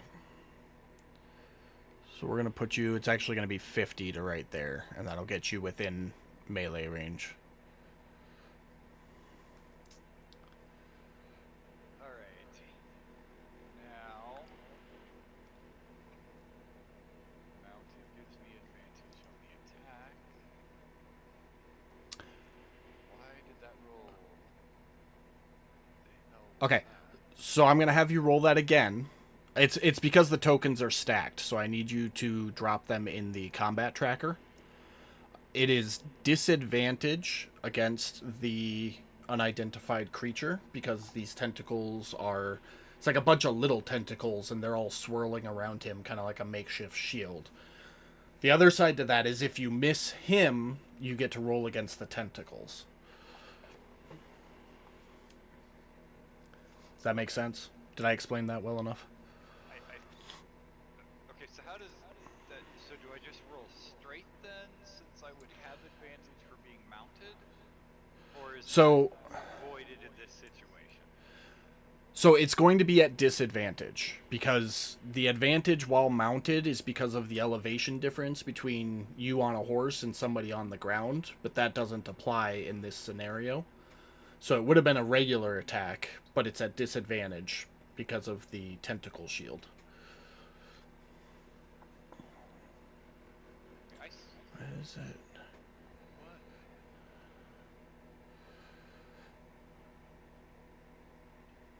So the first one there was a 14, which misses, then a...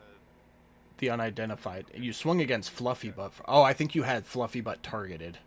Oh, okay, that's... Okay, so a 14 does miss. So go ahead and roll against Tentacle 16, just a regular attack. Against which one? 16. Okay.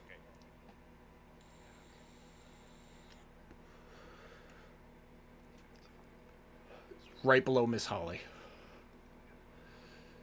Oh, okay. Yeah, I had it kind of shortened up to make room. Yeah. 16. That will hit.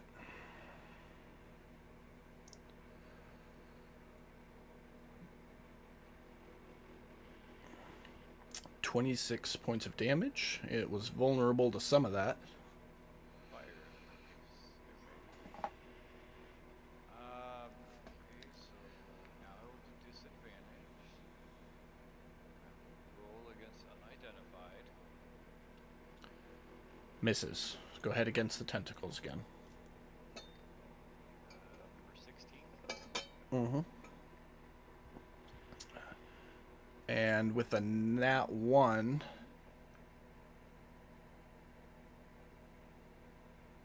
Roll a d4.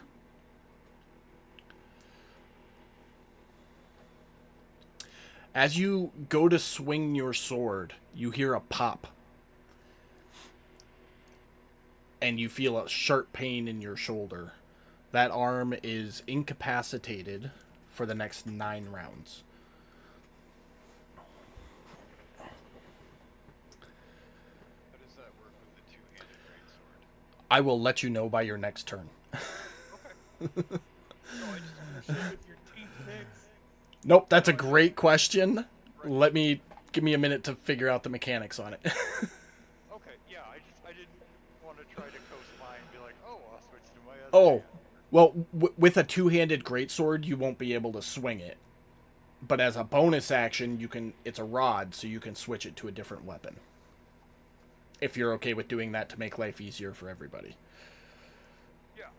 And then, being that it's not your non-dominant hand you'll be swinging with from here on, it'll just be a -2 to all your attacks. That's fair. Okay.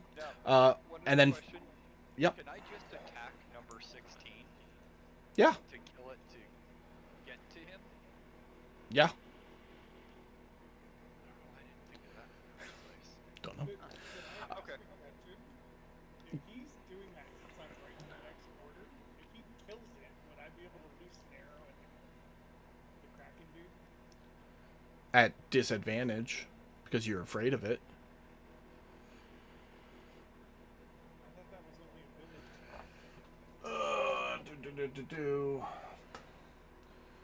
Ability checks and attack rolls are at disadvantage while it is in line of sight. Which it is. If So. you had blind fighting, this wouldn't be a thing. Just close your eyes. Everything, James, goddammit. I've seen your fucking first round rolls. Yes, you can. So that, I believe that's it for Fitz, but Sir Fluffy Butt still has his action. And bonus action. Right, and when he's mounted, he only gets the one horn attack, right? Correct. What we decided? Okay. Wanted to make sure. And he now moves right after Fitz because they're mounted, right? Correct. So you can do that right now. I know I bumped him up in the initiative, but Fennon's dex is higher, so I guess I could do this. There we go. Now they're in order. Yeah, he gets... I think we established you can use either the horn or the hoof, but you can only do one while he's mounted. I think I'll take that attack at disadvantage if you would allow it. On your turn. Yeah, if it goes down. Well, just see how it plays out, man. Don't read ahead in the script. Drink energy drinks. Drinking green tea all day. 11 will hit. Tentacle 16.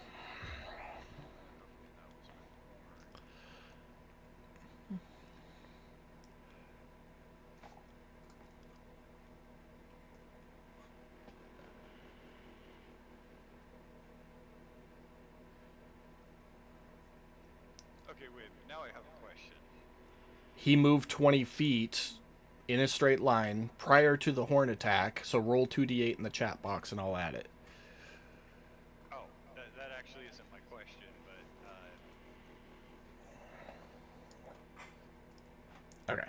The tentacle goes bye-bye. And... Go ahead. so it's just so.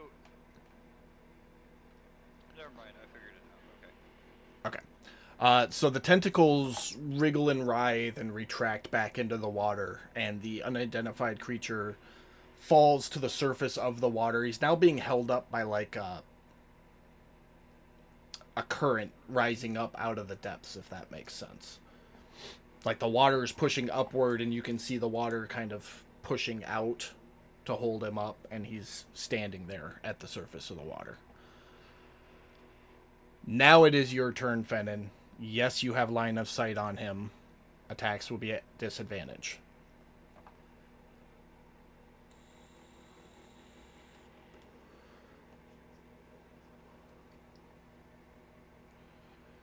Yeah. What else? Nobody else is perhaps, right? Not currently. Oh, and I'm sorry. At the end of your and Sir Fluffy Butt's turn, another tentacle pops up. Now go ahead.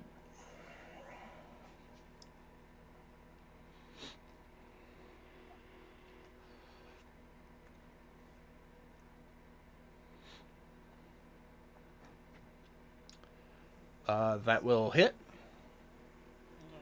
Fitz and Fluffy Butt aren't close enough for. No, they are not. Damn. So you get your hunter's mark, and that's it. Oh, you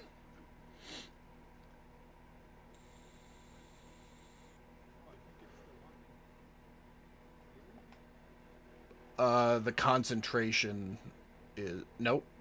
You don't have it on you at all. There you go. Now it is. This doesn't last for 1 hour, but it must be for only one roll. Yeah, it's... Well, it comes off after each roll in case you attack a different target. Because it only applies to that target. So that's 12 points there. Anything else for your turn? I'm going to like climb over the railing right here and take cover on the stairs. Okay. I will say that will break line of sight, but you are still aware of where he is, so you can't move in that direction. That's fair. I was gonna say he's doing that. Yeah. So that will bring us to Tentacle 18. I need Fluffy and Fitz to make a dex save.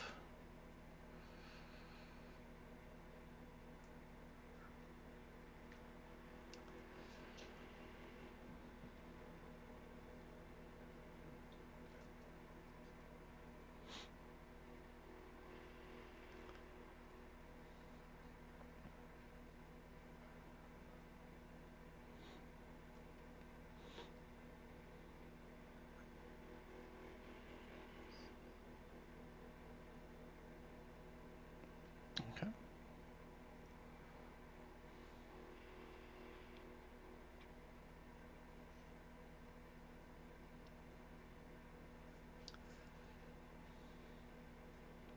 Okay. You are both good. 25, Godric, a dex save, please.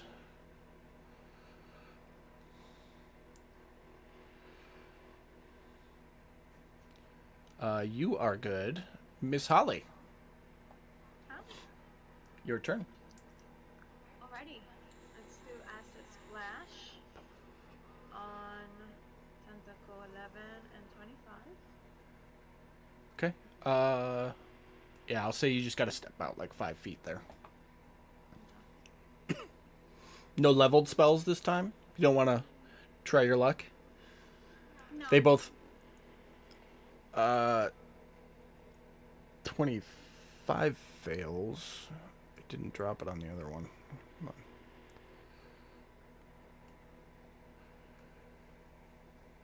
on. They both fail. Go ahead and roll damage.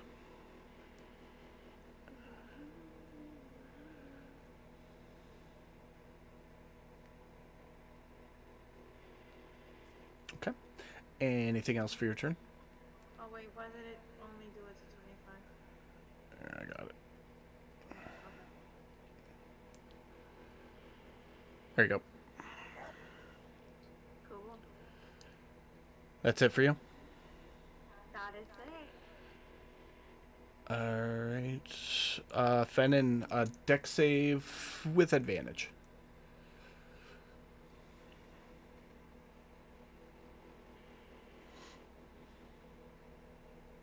Double 7, baby. You're good. Miss Holly, a deck save, please.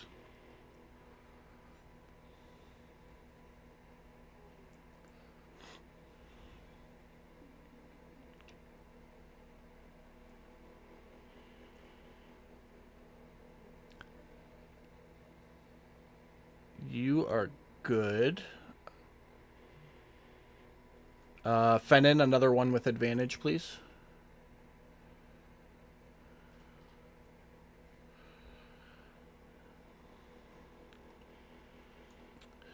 Good again. Godric.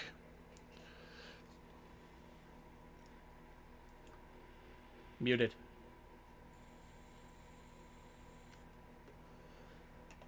For a second. Is this distance accurate now that Uh, I'm on the water? Yeah, it's close enough. Okay. Well, I want to cast my flame strike. 10-foot radius, 40-foot high, but it's got to be within 60 feet. Got Yeah. 29 feet. Nope, that's So within that- 60 feet. Is that enough of the tentacle number 18? Grab that too? No. Half token, remember? Yeah.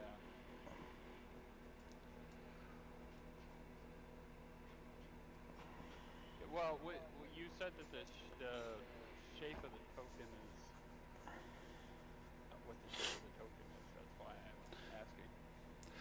In perspective of it's not multiple tokens coming out of each spot, it's one token. With the exception of when the ones that were holding him up. So... Okay. Then.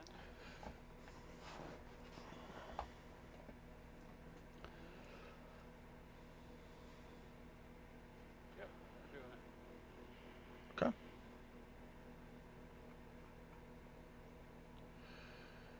He fails.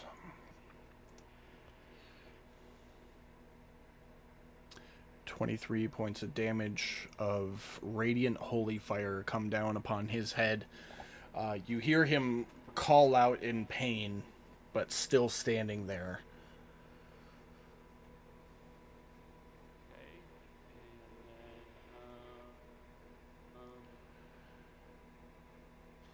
And then, I'm guessing my spiritual weapon is still Yeah. getting advantage on Yep. tentacle number 25 now. Yes, sir.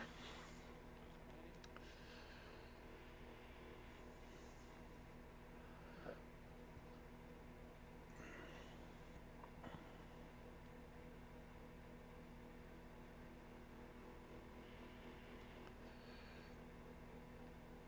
Hits.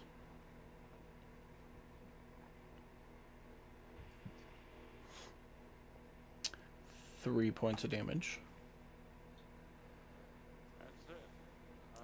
Gonna scream out, hey, I said get this ship in the air. You hear coming back from the helm, I'm trying!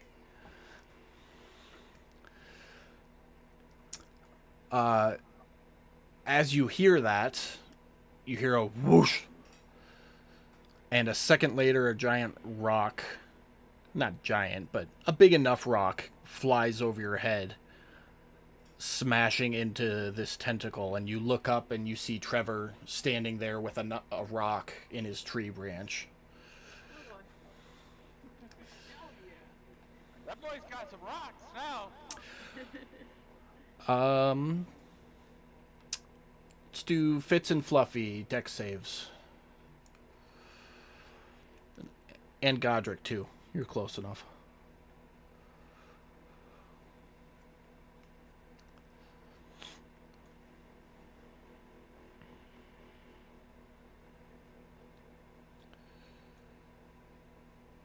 Beautiful. Don't worry about it, Fitz. Godric got it. And you will be restrained. Some bludgeoning damage and restrained.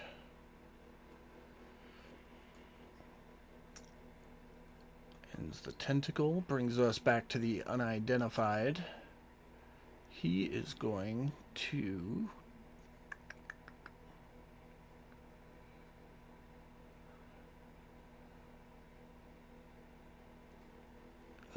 point a finger up at Sir Fluffy Butt. After which a bolt of lightning will lash out, striking him.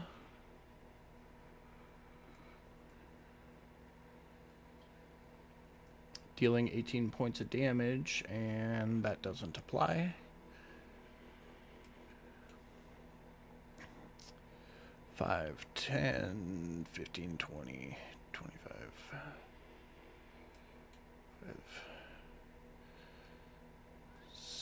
60. Dwarves go running. Let's do this one.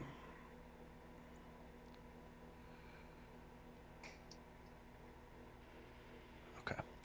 The dwarves don't make it that far. They get to about here, and Amber gets grabbed up in a tentacle.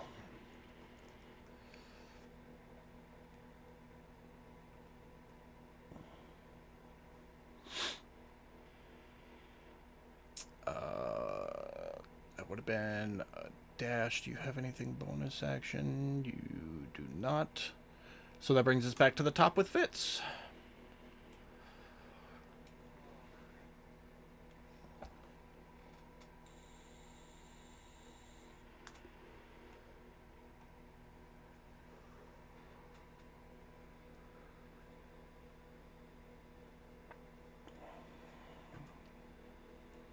Okay, so Sir Fluffy Butt is going to dive bomb.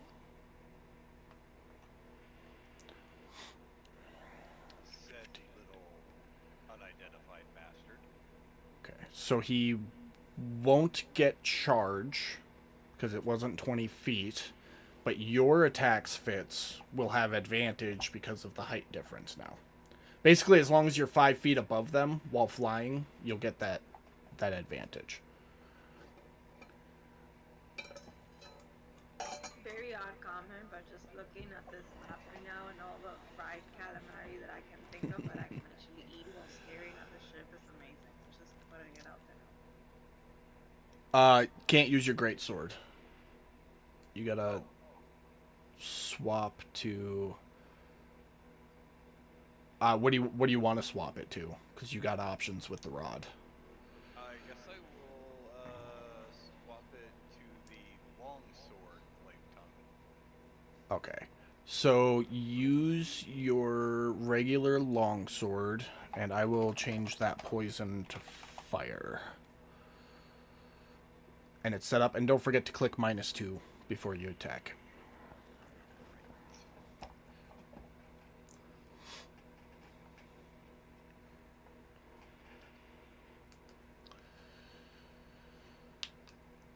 First swing misses.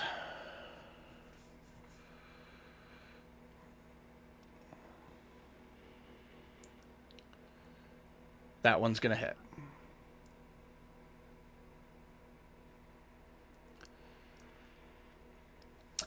That is enough to do it. In a curdling scream, he calls out in abyssal as he sinks into the water. "Continue, my lord."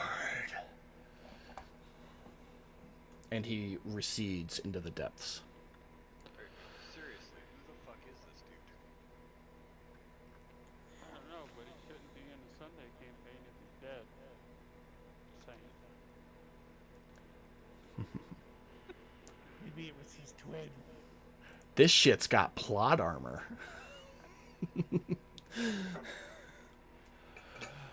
You still got movement and Sir Fluffy Butt's action.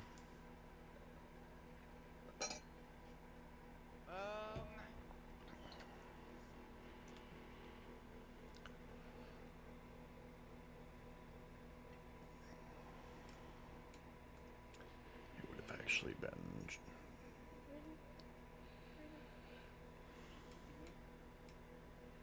in case you didn't know, Rita wanted to make sure you did. I guess I'm gonna charge over here. Okay. Both of you make a dex save for me.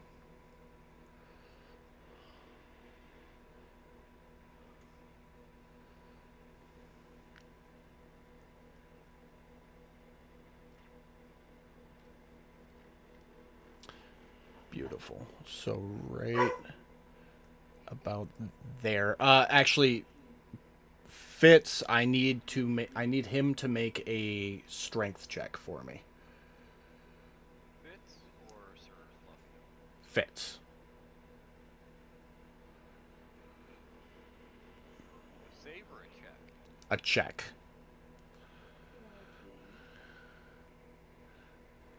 Okay. So as you turn to fly back towards the tentacles that are next to Godric, the tentacle lashes. Tentacle, which one is it? 18, reaches out and grabs onto Sir Fluffy Butt, and you, with a 21 strength check, manage to hold on and not get ejected off of Sir Fluffy Butt. He can still make an attack. It'll be at disadvantage.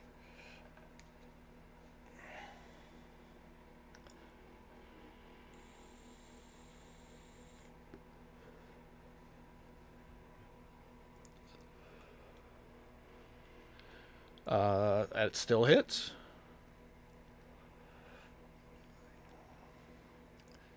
$12 points there. Okay. And I think that's it for you, unless I'm mistaken. No, that's it. All right. Fennin, no longer frightened. If I'm not mistaken, one's got Fluffy Butt and one's got the dwarf, right? Correct. And I think one's got Godric as well. Yep. So Godric, the dwarf, and Fluffy Butt are all wrapped up in tentacles right now.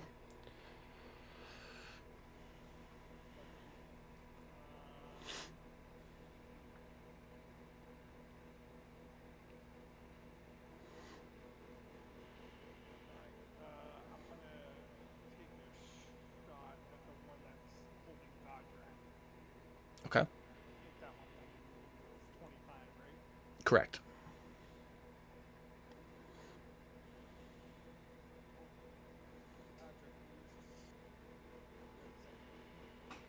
It's usually good practice to protect your healer. That'll hit.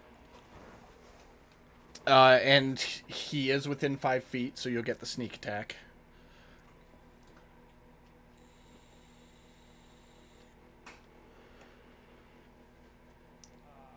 As a bonus action, yeah, let me get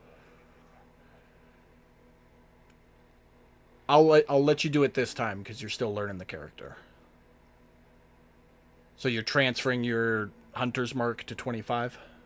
Yeah. Okay.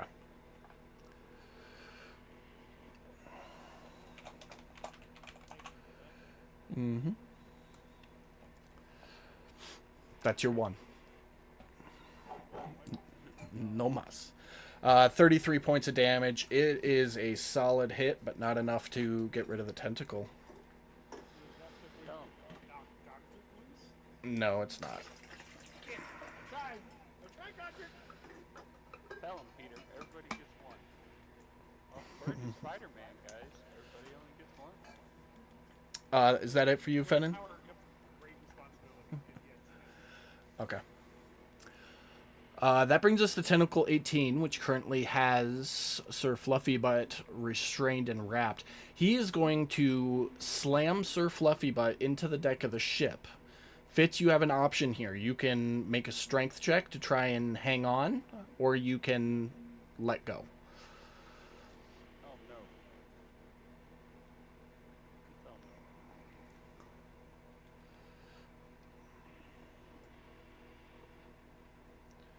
Yeah, I'm coming off. Okay.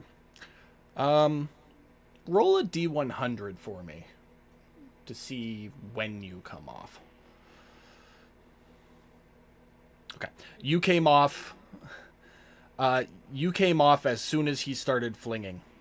So you fall into the water right there. Melee attacks will now be -5.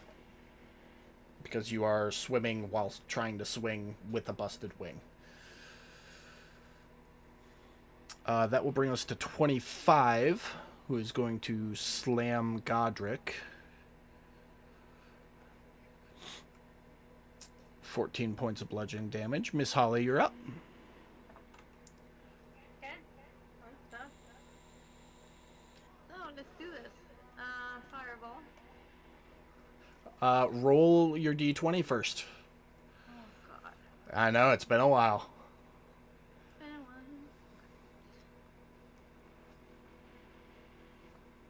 if you Gonna get do a it.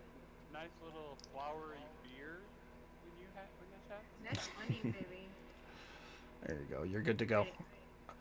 All right, so Fireball is 25 20. already, target 11. Oh, let me put the circle up here, because you're gonna hit everything in this circle. Who are you trying to go for? The two already have target and possibly go for the third option if it hit. Okay, so you can definitely get these two without getting Fitz or Godric, Okay. but you're not gonna be able to get a third one there. That's cool. That's fine. Okay. Go ahead and drop the save.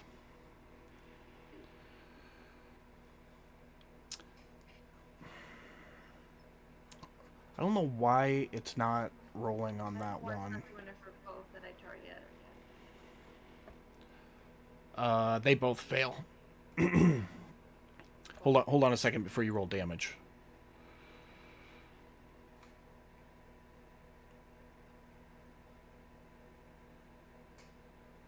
Okay, now roll damage. Beautiful. See if it does it to both. Only did it to the one. That is enough. In a fiery blast, both of the tentacles shrivel up into the ocean.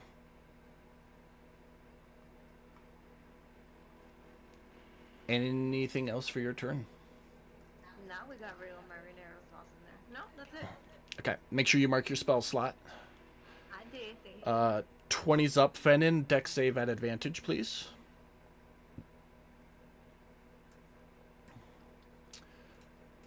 And Amber is going to take bludgeoning damage from being slammed into the deck by 10.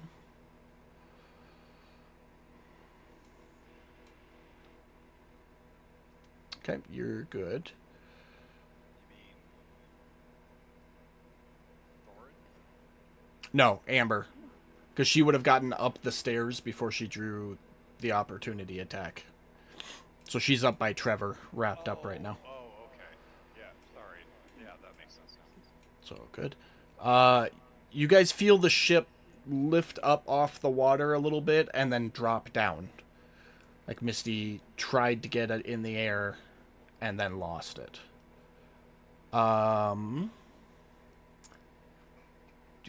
Nobody sees this happening.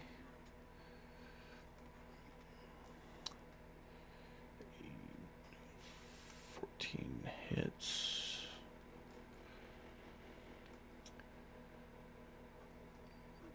Tentacle 10. 64. Beautiful. You do see a ballista bolt launch through the air, spearing the tentacle holding Amber up. And then it lets her go and retracts into the water. Tentacle 19, Fennin, deck save at advantage, please.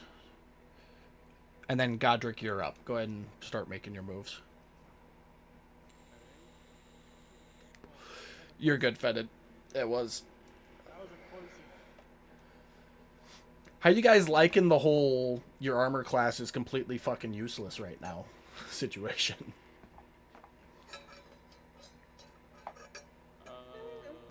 Brad, your opinion doesn't count. Because of your deck score. So, Tentacle 18 is wrapped around her fluffy butt? Yep. And it just slammed him down. So you're right next to the tentacle right now. So it'll be a regular melee attack. That's what I wanted to hear.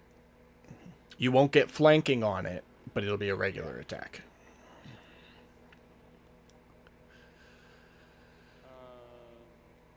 Why was that it? Oh, I've still got you restrained. I'm sorry. Try that again. Yeah, because it dropped 20. Dropped 20. It's because I forgot to take restrained off you. That could have been a crit. Well, you still hit. Yeah. Divine Strike. See if we can get this thing.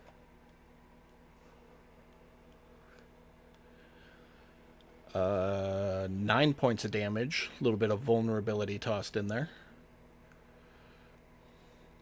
Alright. Anything else for you? It's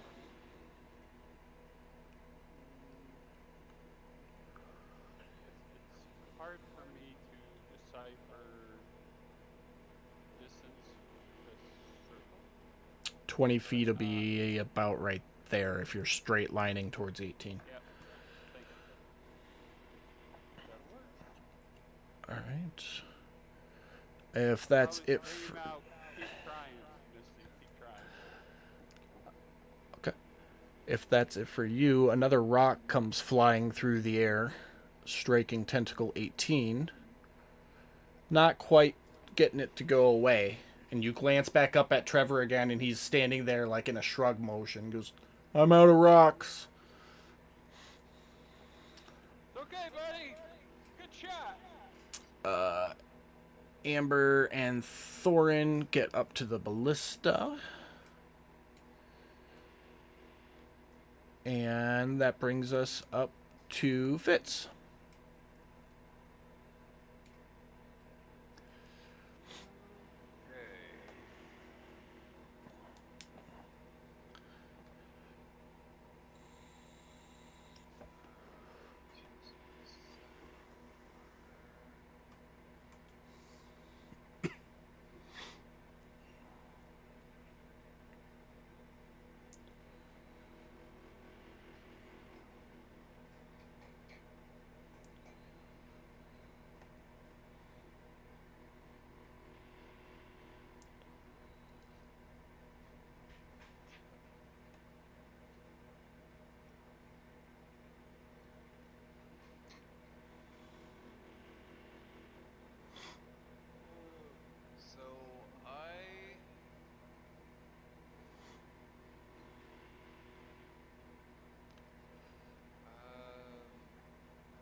It's not under might be- traits. It's a It might- race thing.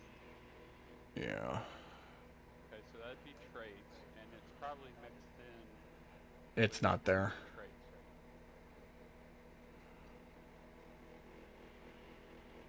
Yeah, so was it Radiant Soul? Yeah, I think that's something I had to put in manually, and we've ran into this before where it disappears. Oh, I'm pulling it up. Give me 2 seconds. Yeah, trying to see if that's an action.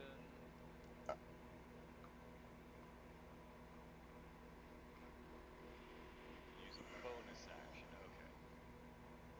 That's what I need to know. Okay, so I'm gonna bonus action Angel Wings.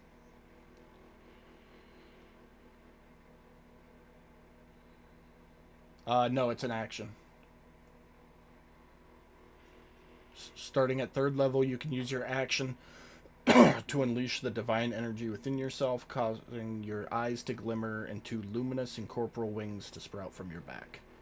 Lasts for 1 minute or until you end it as a bonus action, during which you have a flying speed of 30 feet. And once on each of your turns, you can deal extra radiant damage to one target when you deal damage to it with an attack or spell equal to your level. Once you use this trait, you can't use it again until you finish a long rest.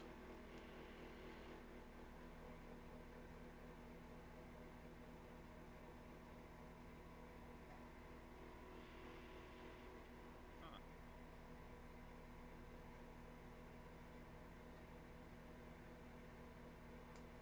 Oh, no, I was reading the wrong thing. I'm sorry. Celestial Revelation. Bonus action. For Radiant Soul, 2 wings, flying speed equal to walking speed, and extra damage equal to your proficiency bonus once per turn. Okay, yeah, that's what I was coming up with. Yep. But I wasn't on one of the official sites, so I thought, well, maybe they updated that. Yeah. Yeah, it was on like Wikidot or something. Something. I'm going to get it put on your character sheet right now. So go ahead.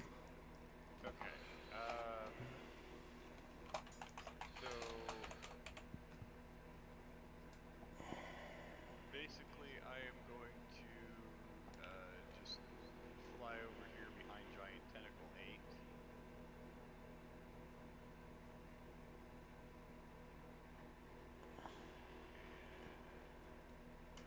How high off the water are you?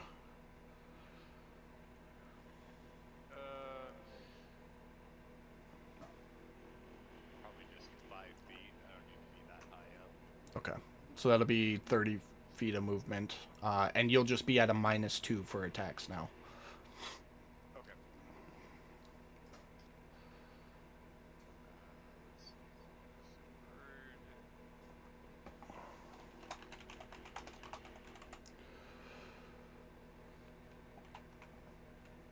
Bird. Hits. And that does it. And that was 30 foot of movement I used already? Correct.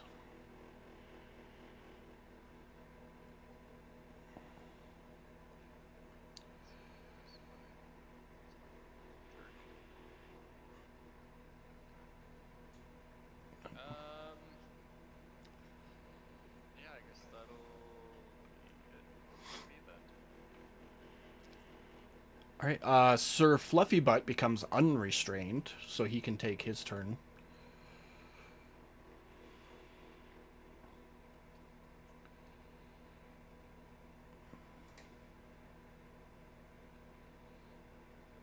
These 2 movements left. Okay. That'll be good for a charge.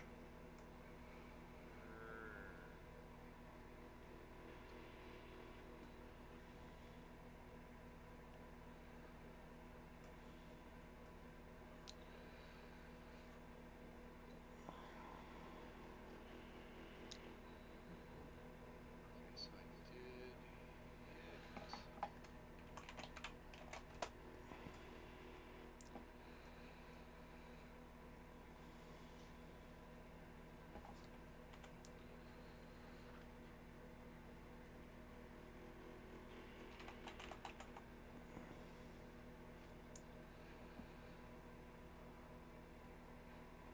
I got your Radiant Soul coded there. It's underneath your Celestial Legacy. Okay. And I put a drop down effect for the extra 5 radiant damage you can do once per turn as well. Okay. Cool. All right. Thank you. Solid hit on the tentacle twice. Yeah, twice. Okay. That's it for Fluffy Butt then? Yeah. All right, Fennon. Fennon's gonna hop up on deck real quick. Take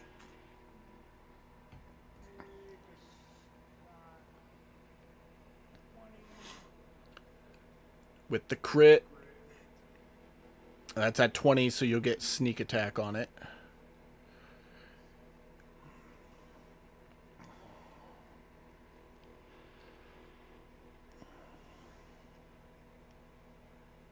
Almost did it again, but I caught myself this time. Yeah, you got your one, so. Yep. That's why I was saying I almost did After- it again, but I caught myself before I After you roll the damage, you can apply it to the remaining tentacle as a bonus action.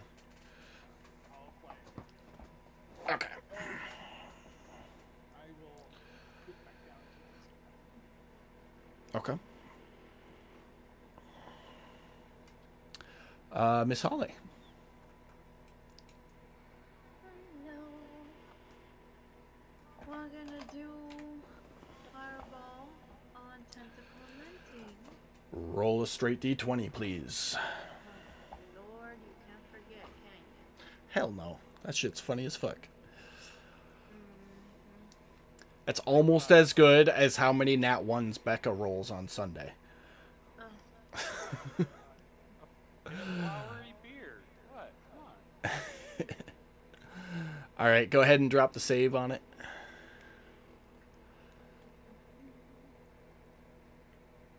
It succeeds. Roll damage.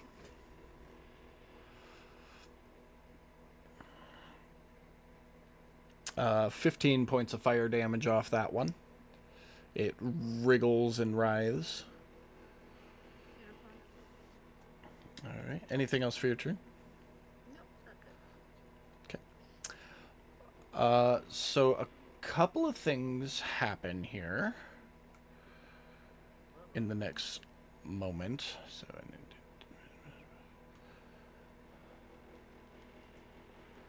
as the ship starts to lift off the surface of the water, a ballista bolt flies from the top deck into the tentacle.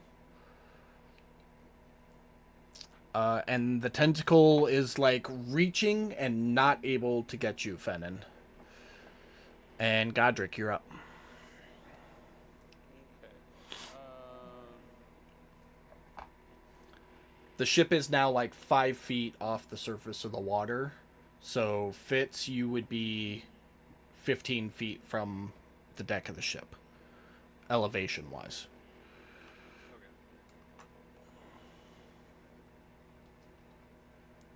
Okay. Okay, so I am going to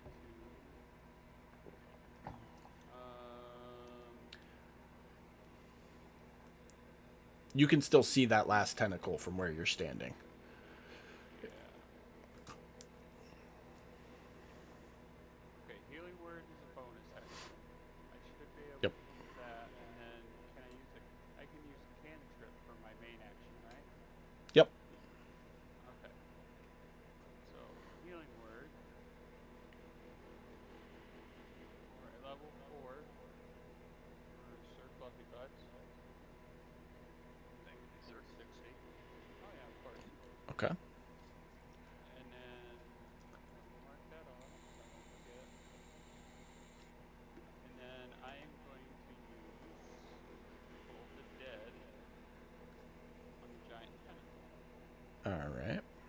Dang, I won't pay range. What's the range on it? 60? 60. Yeah, you're good. Wait a minute. No, scrap that. I want to try the Sacred Flame. Okay.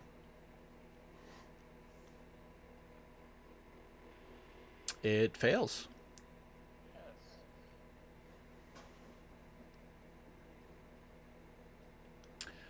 And that does it. It singes and burns up into ash as the divine light comes down upon it. And the ship continues gently rising up off the surface of the water as we are out of initiative order now. I'm gonna let the spiritual weapon dissipate. Okay.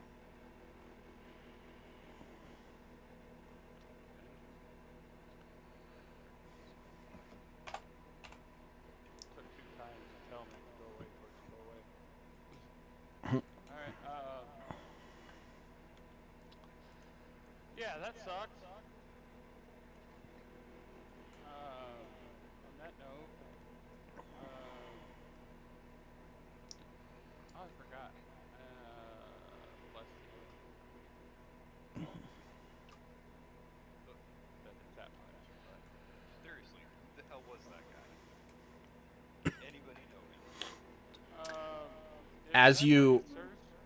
As you ask that, Thorin comes down the stairs carrying a very bruised Amber and goes, "Help."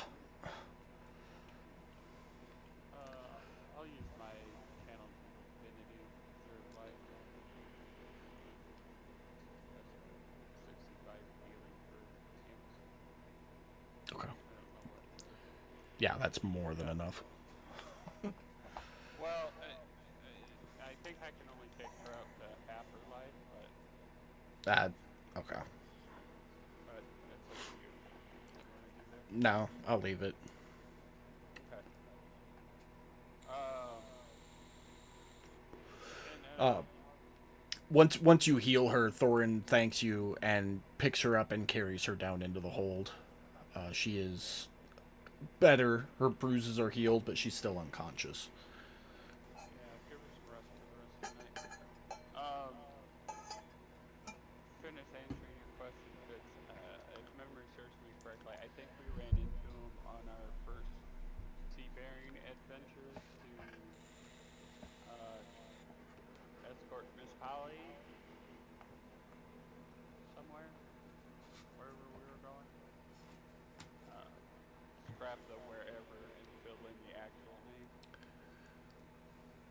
So Godric would regale you of when him and Miss Holly met in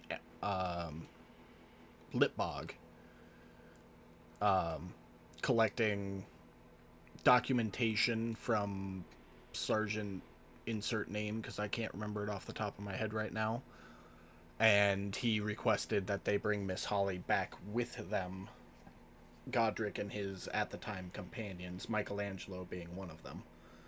Yeah. And they ran into him in that crossing. And he basically said the same thing. You're in my... What you doing in my swamp, boy? Type situation. I'll while we're after I get done regaling the story, I got a crew field here somewhere, the ritual one. Find it.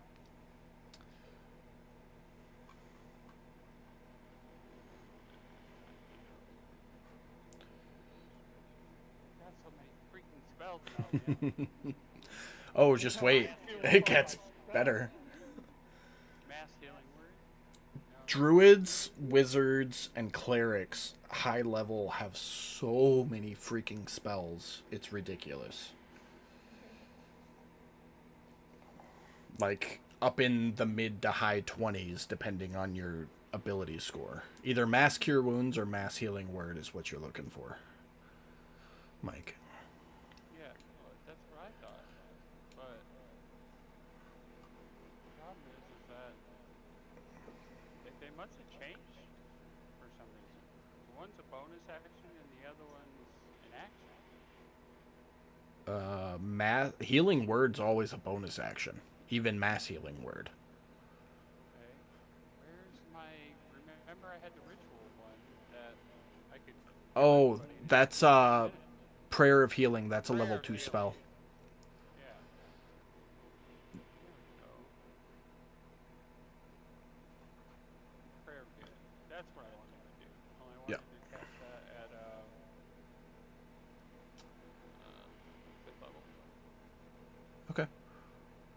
Go ahead and target and drop.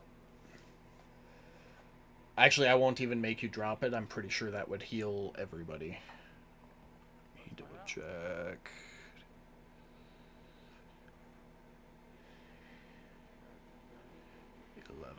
It might not heal everybody actually, so go ahead. I mean, I don't need any healing, so. Well, I can't distribute it like that. I just pick people and it goes. Yeah. Sir Fluffy Butt's still a little bit rough, but everybody else looks tip top. I mean, he's like barely rough. He's like, I banged my knee on the coffee table type rough. While you're doing all that, you hear, that was so much fun, coming from Trevor. Yeah, we need to get you more rocks, man. Oh, can we? The dwarves just man. brought them to, like, you know, decoration around my roots. And Yeah, no, that was awesome. We'll get you, I don't know. Can we get him something sharp and pointy? Like, I don't know, spears? Javelin? I don't know. so We need above to get you a javelin of return. I've heard of these things. above table, if you guys want to weaponize Trevor, he can make a slam attack within, what is it, 5 feet of him. And he can throw rocks like a mangonel would up to 180 feet. So he acts like a siege weapon, basically. Yeah, but he's bonded with the ship, so does that mean he can slam anything within 5 feet of the ship? No. Oh, damn. Try it. No, I'm super stoked, my buddy. Remember that whole, I'm trying to keep you guys marginal with your level and stop OPing you? I want to give you all the fun stuff. But no. I'm just saying. Javelin of return is now. The rocks do more damage. Significantly. Well, we'll get enlarged put on it. So it's Trevor's size. Good. The ship is now in the air up near the clouds, Alright. continuing south Yeah. on its way. I'll call out to Missy. Missy, I'm sorry. I wanted to let us sail the trip, but after that little incident, I'd rather not risk it. Let's just sail for the last of it. There's no response. Oh, she's probably in a trance. I hope she heard me. She should. I think she hears us when she's saying. Only Erdan would know that. Okay. On that note, let's get something to eat and finish the travels. Well, you guys had just finished supper when this happened. By best guess, you've got 6 to 8 hours of travel time left. Okay. Well, let's go until we are within eye shot of Person, and then set down in the water and float the rest of the way. As much as I don't want to set down in the water because of possible danger, I really don't want to explain flying ships to people in Person. Okay. Anybody else got anything they want to do? If Miss Holly wants to finish the trip staring, she's more than welcome to. If she doesn't want to, I can stay with her. It's up to her. You know, okay, for a little bit longer. Alright, well then I'll let you finish the trip. We know what we're doing then.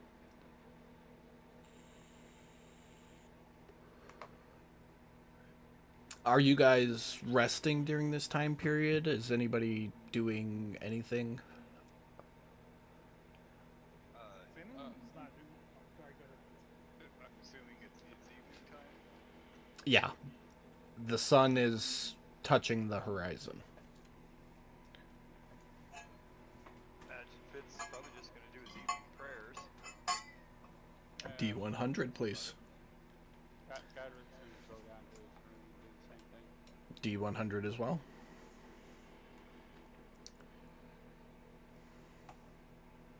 Paulo, thank you for letting the party members survive the attack that we currently had and continuing us on our travels.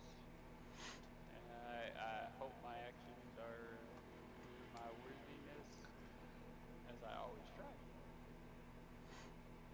There's my prayer. You get it, Prolong. Fitz, are you going to your room? Looks like everybody is.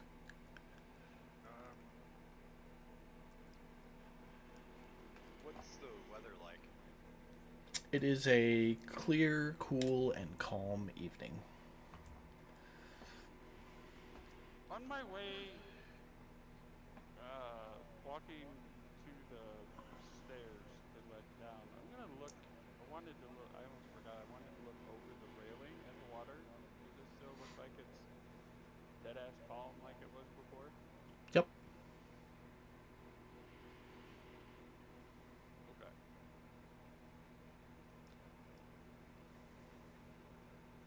That's all. Okay. Fitz?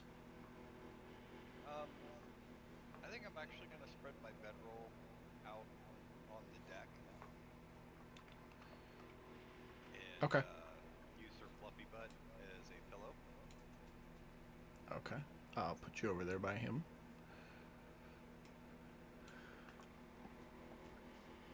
So the next few hours goes by, uneventful. You all get a long rest.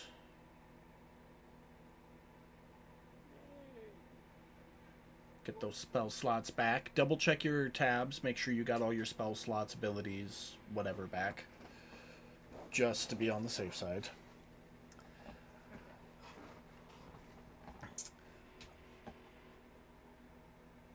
And Fitz, at one point you get woken up by Baron, who kind of gently kicks your foot to wake you up. There's lights.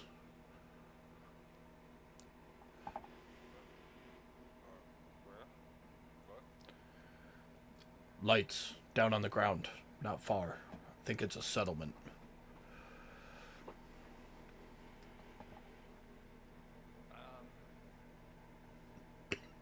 I will go look, see if I recognize it. When you get up and look over the edge of the ship, it is pitch black. Night has firmly taken hold, but you can definitely see 4 sets of lights. So if you look at the world map, it's like the setup how Harthen, Ronsfeld, Schluberg, and Erksfeld are. You can see the lights from 4 settlements in like a diamond shape. And the closest one is maybe a half a mile straight ahead of the ship. Down on the ground, obviously. You're a few hundred feet up in the air.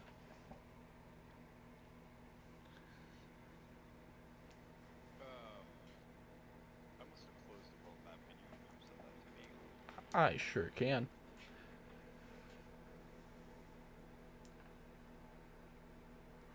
So essentially, it's like you guys are right there. And you're just seeing the lights from the settlements because there's no daylight to show you the actual settlement.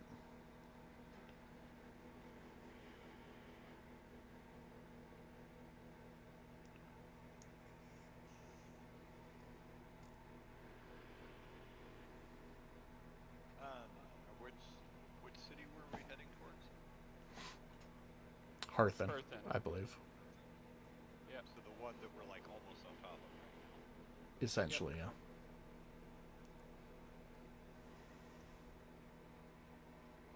We were supposed to be, when we got close enough, setting down in the water. Okay. I'm gonna get up, go tell Misty to set down. She doesn't respond, but as soon as you say it, you feel the slight lurch as the ship stops moving forward, and then you feel a little bit lighter as it slowly starts lowering down to the water. Well, then I guess who's driving the boat right now? Miss Holly is seated at the helm. You'd see her seated when you walk in. Oh. Well, Miss Holly, we're almost to the city there, so I guess you want to pull us into the dock, and I guess so we can dock up, and then in the morning, go into town.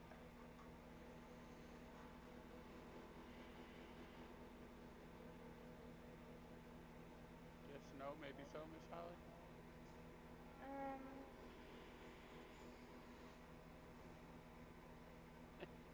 You have no clue what's going on, eh? no. You guys are about to pull into Hearthen, and Fitz is saying, pull up to the dock, we'll stay on the ship for the night, and go into town in the morning. Is that what we're doing now?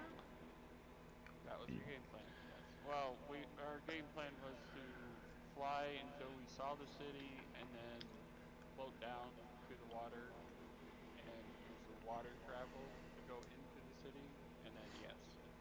With 11 minutes left on this week's session, I think that's a great plan, because then we can just pick it up in the morning next week. I got a little bit Okay. more. I could fill a little bit more time with RP stuff. Well, I could fill a little bit more time. No, but I seriously had something I wanted to do when I got out. No, that's perfectly fine. The only thing I'll do is as you guys pull into the docks, the harbor master comes up and announces that it is 20 gold per day to dock Free. the ship.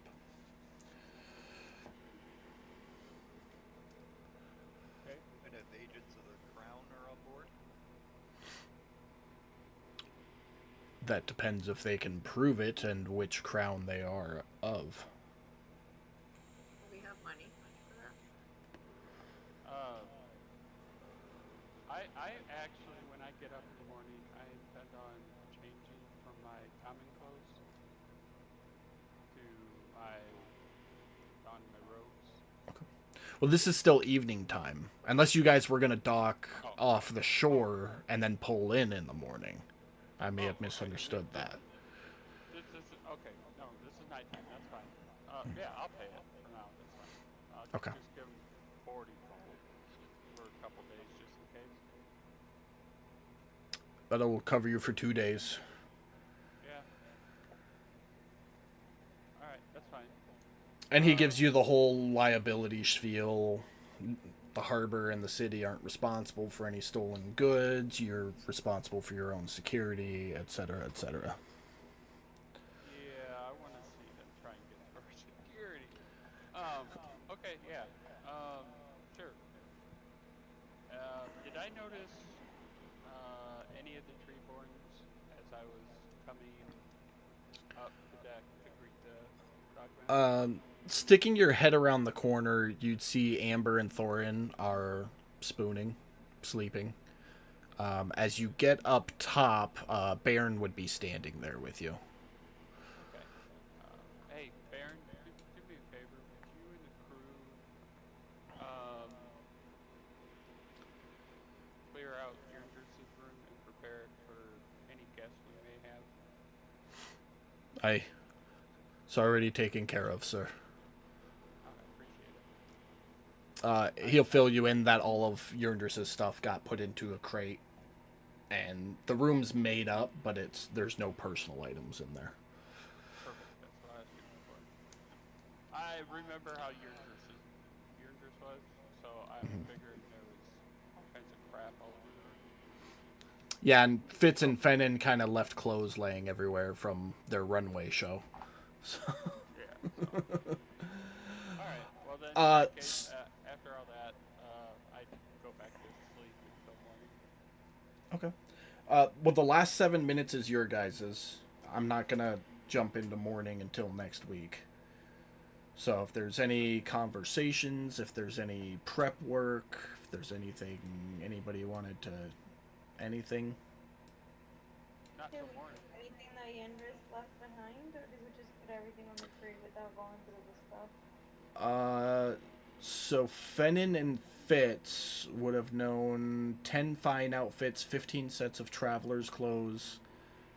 And I think last week we also disclosed the monocle and the hat to everybody. Yep, there was the monocle and the hat. There was also one potion of growth in her room, which acts as an enlarge spell, basically, for a period of time. There was also a crate of perfumes, 32 bottles of perfume in there. Well, that was from our purchase, wasn't it? No, you guys found 2 crates worth of goods at one point, and one of them had a bunch of potions in it that were useful, and then the other one had a bunch of perfumes, which you can sell, but other than that, Right. they'll make you smell good, and that's it. Right. That's, But you guys never got rid of them, so they're still there. so are you, is what you're referencing from your usage room, the 32 that's on the 32 perfumes that are on the inventory list, or is that Yep. separate? Nope, that's those. Oh, okay. And then the What growth was the potion there, perfume one? which I'll put the actual potion on there.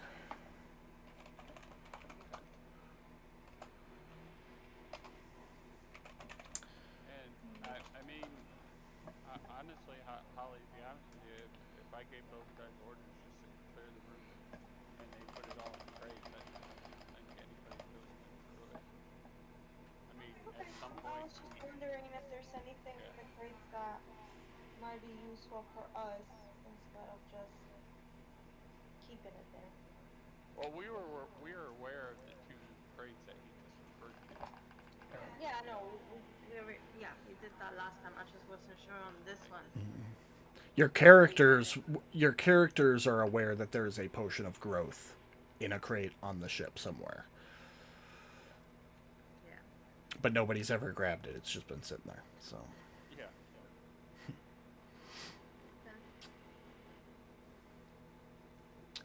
All right. anybody got anything else? No, that killed a few minutes. All right. So are we I'm gonna go talking? back to sleep. Exciting fight this week, so I will gently remind of the top hat of disguise before you go walking into town. Yeah, I was thinking about that myself. Okay. Which everybody's already in bed, so not much I can do. Well, and you're in a confined room on the ship, so you don't really need it right now. Yeah, But when you go walking through the streets, you might. yeah. I meant to try to figure out if there was anything I needed to know about this area. Did you? Is it a tunable thing? Did you attune to it? No, I think it's a. No, the hat is an attuned item, which you've long rested, so you would have attuned to it by now if you have a slot for it. I should, because I think I only have 4. Yeah, yeah, you just gotta click the little button there.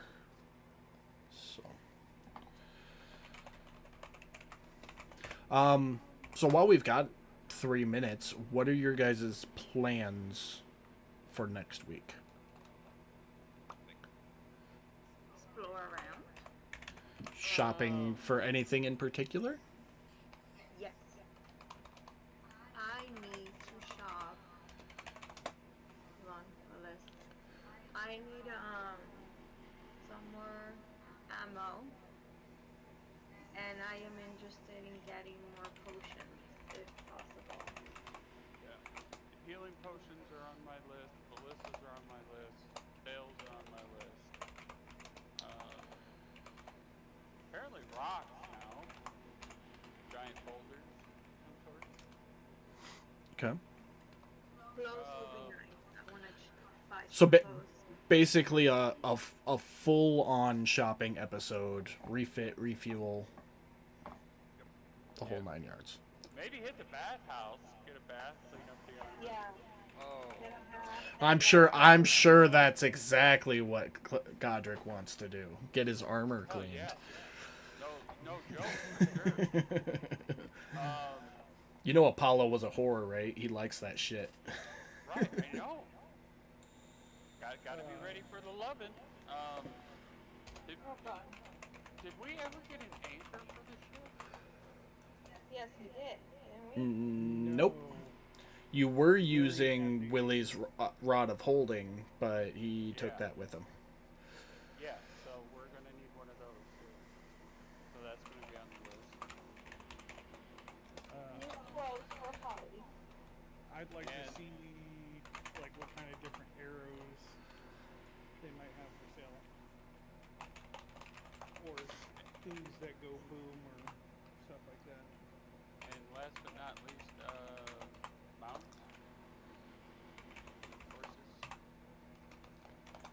For those of us who don't have our, Okay. maybe an extra one in case we need it. Best So peasants. four grand total. So basically, we're just spending all of our money. Makes sense. So.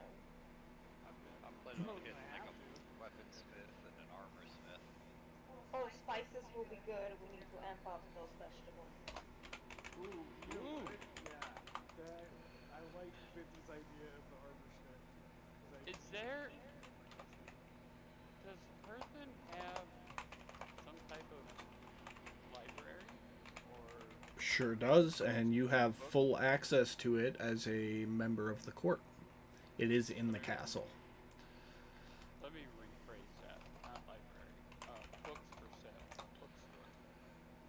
Yeah, I'm sure you could find one. Nerd. There is also Oh, what book do you buy?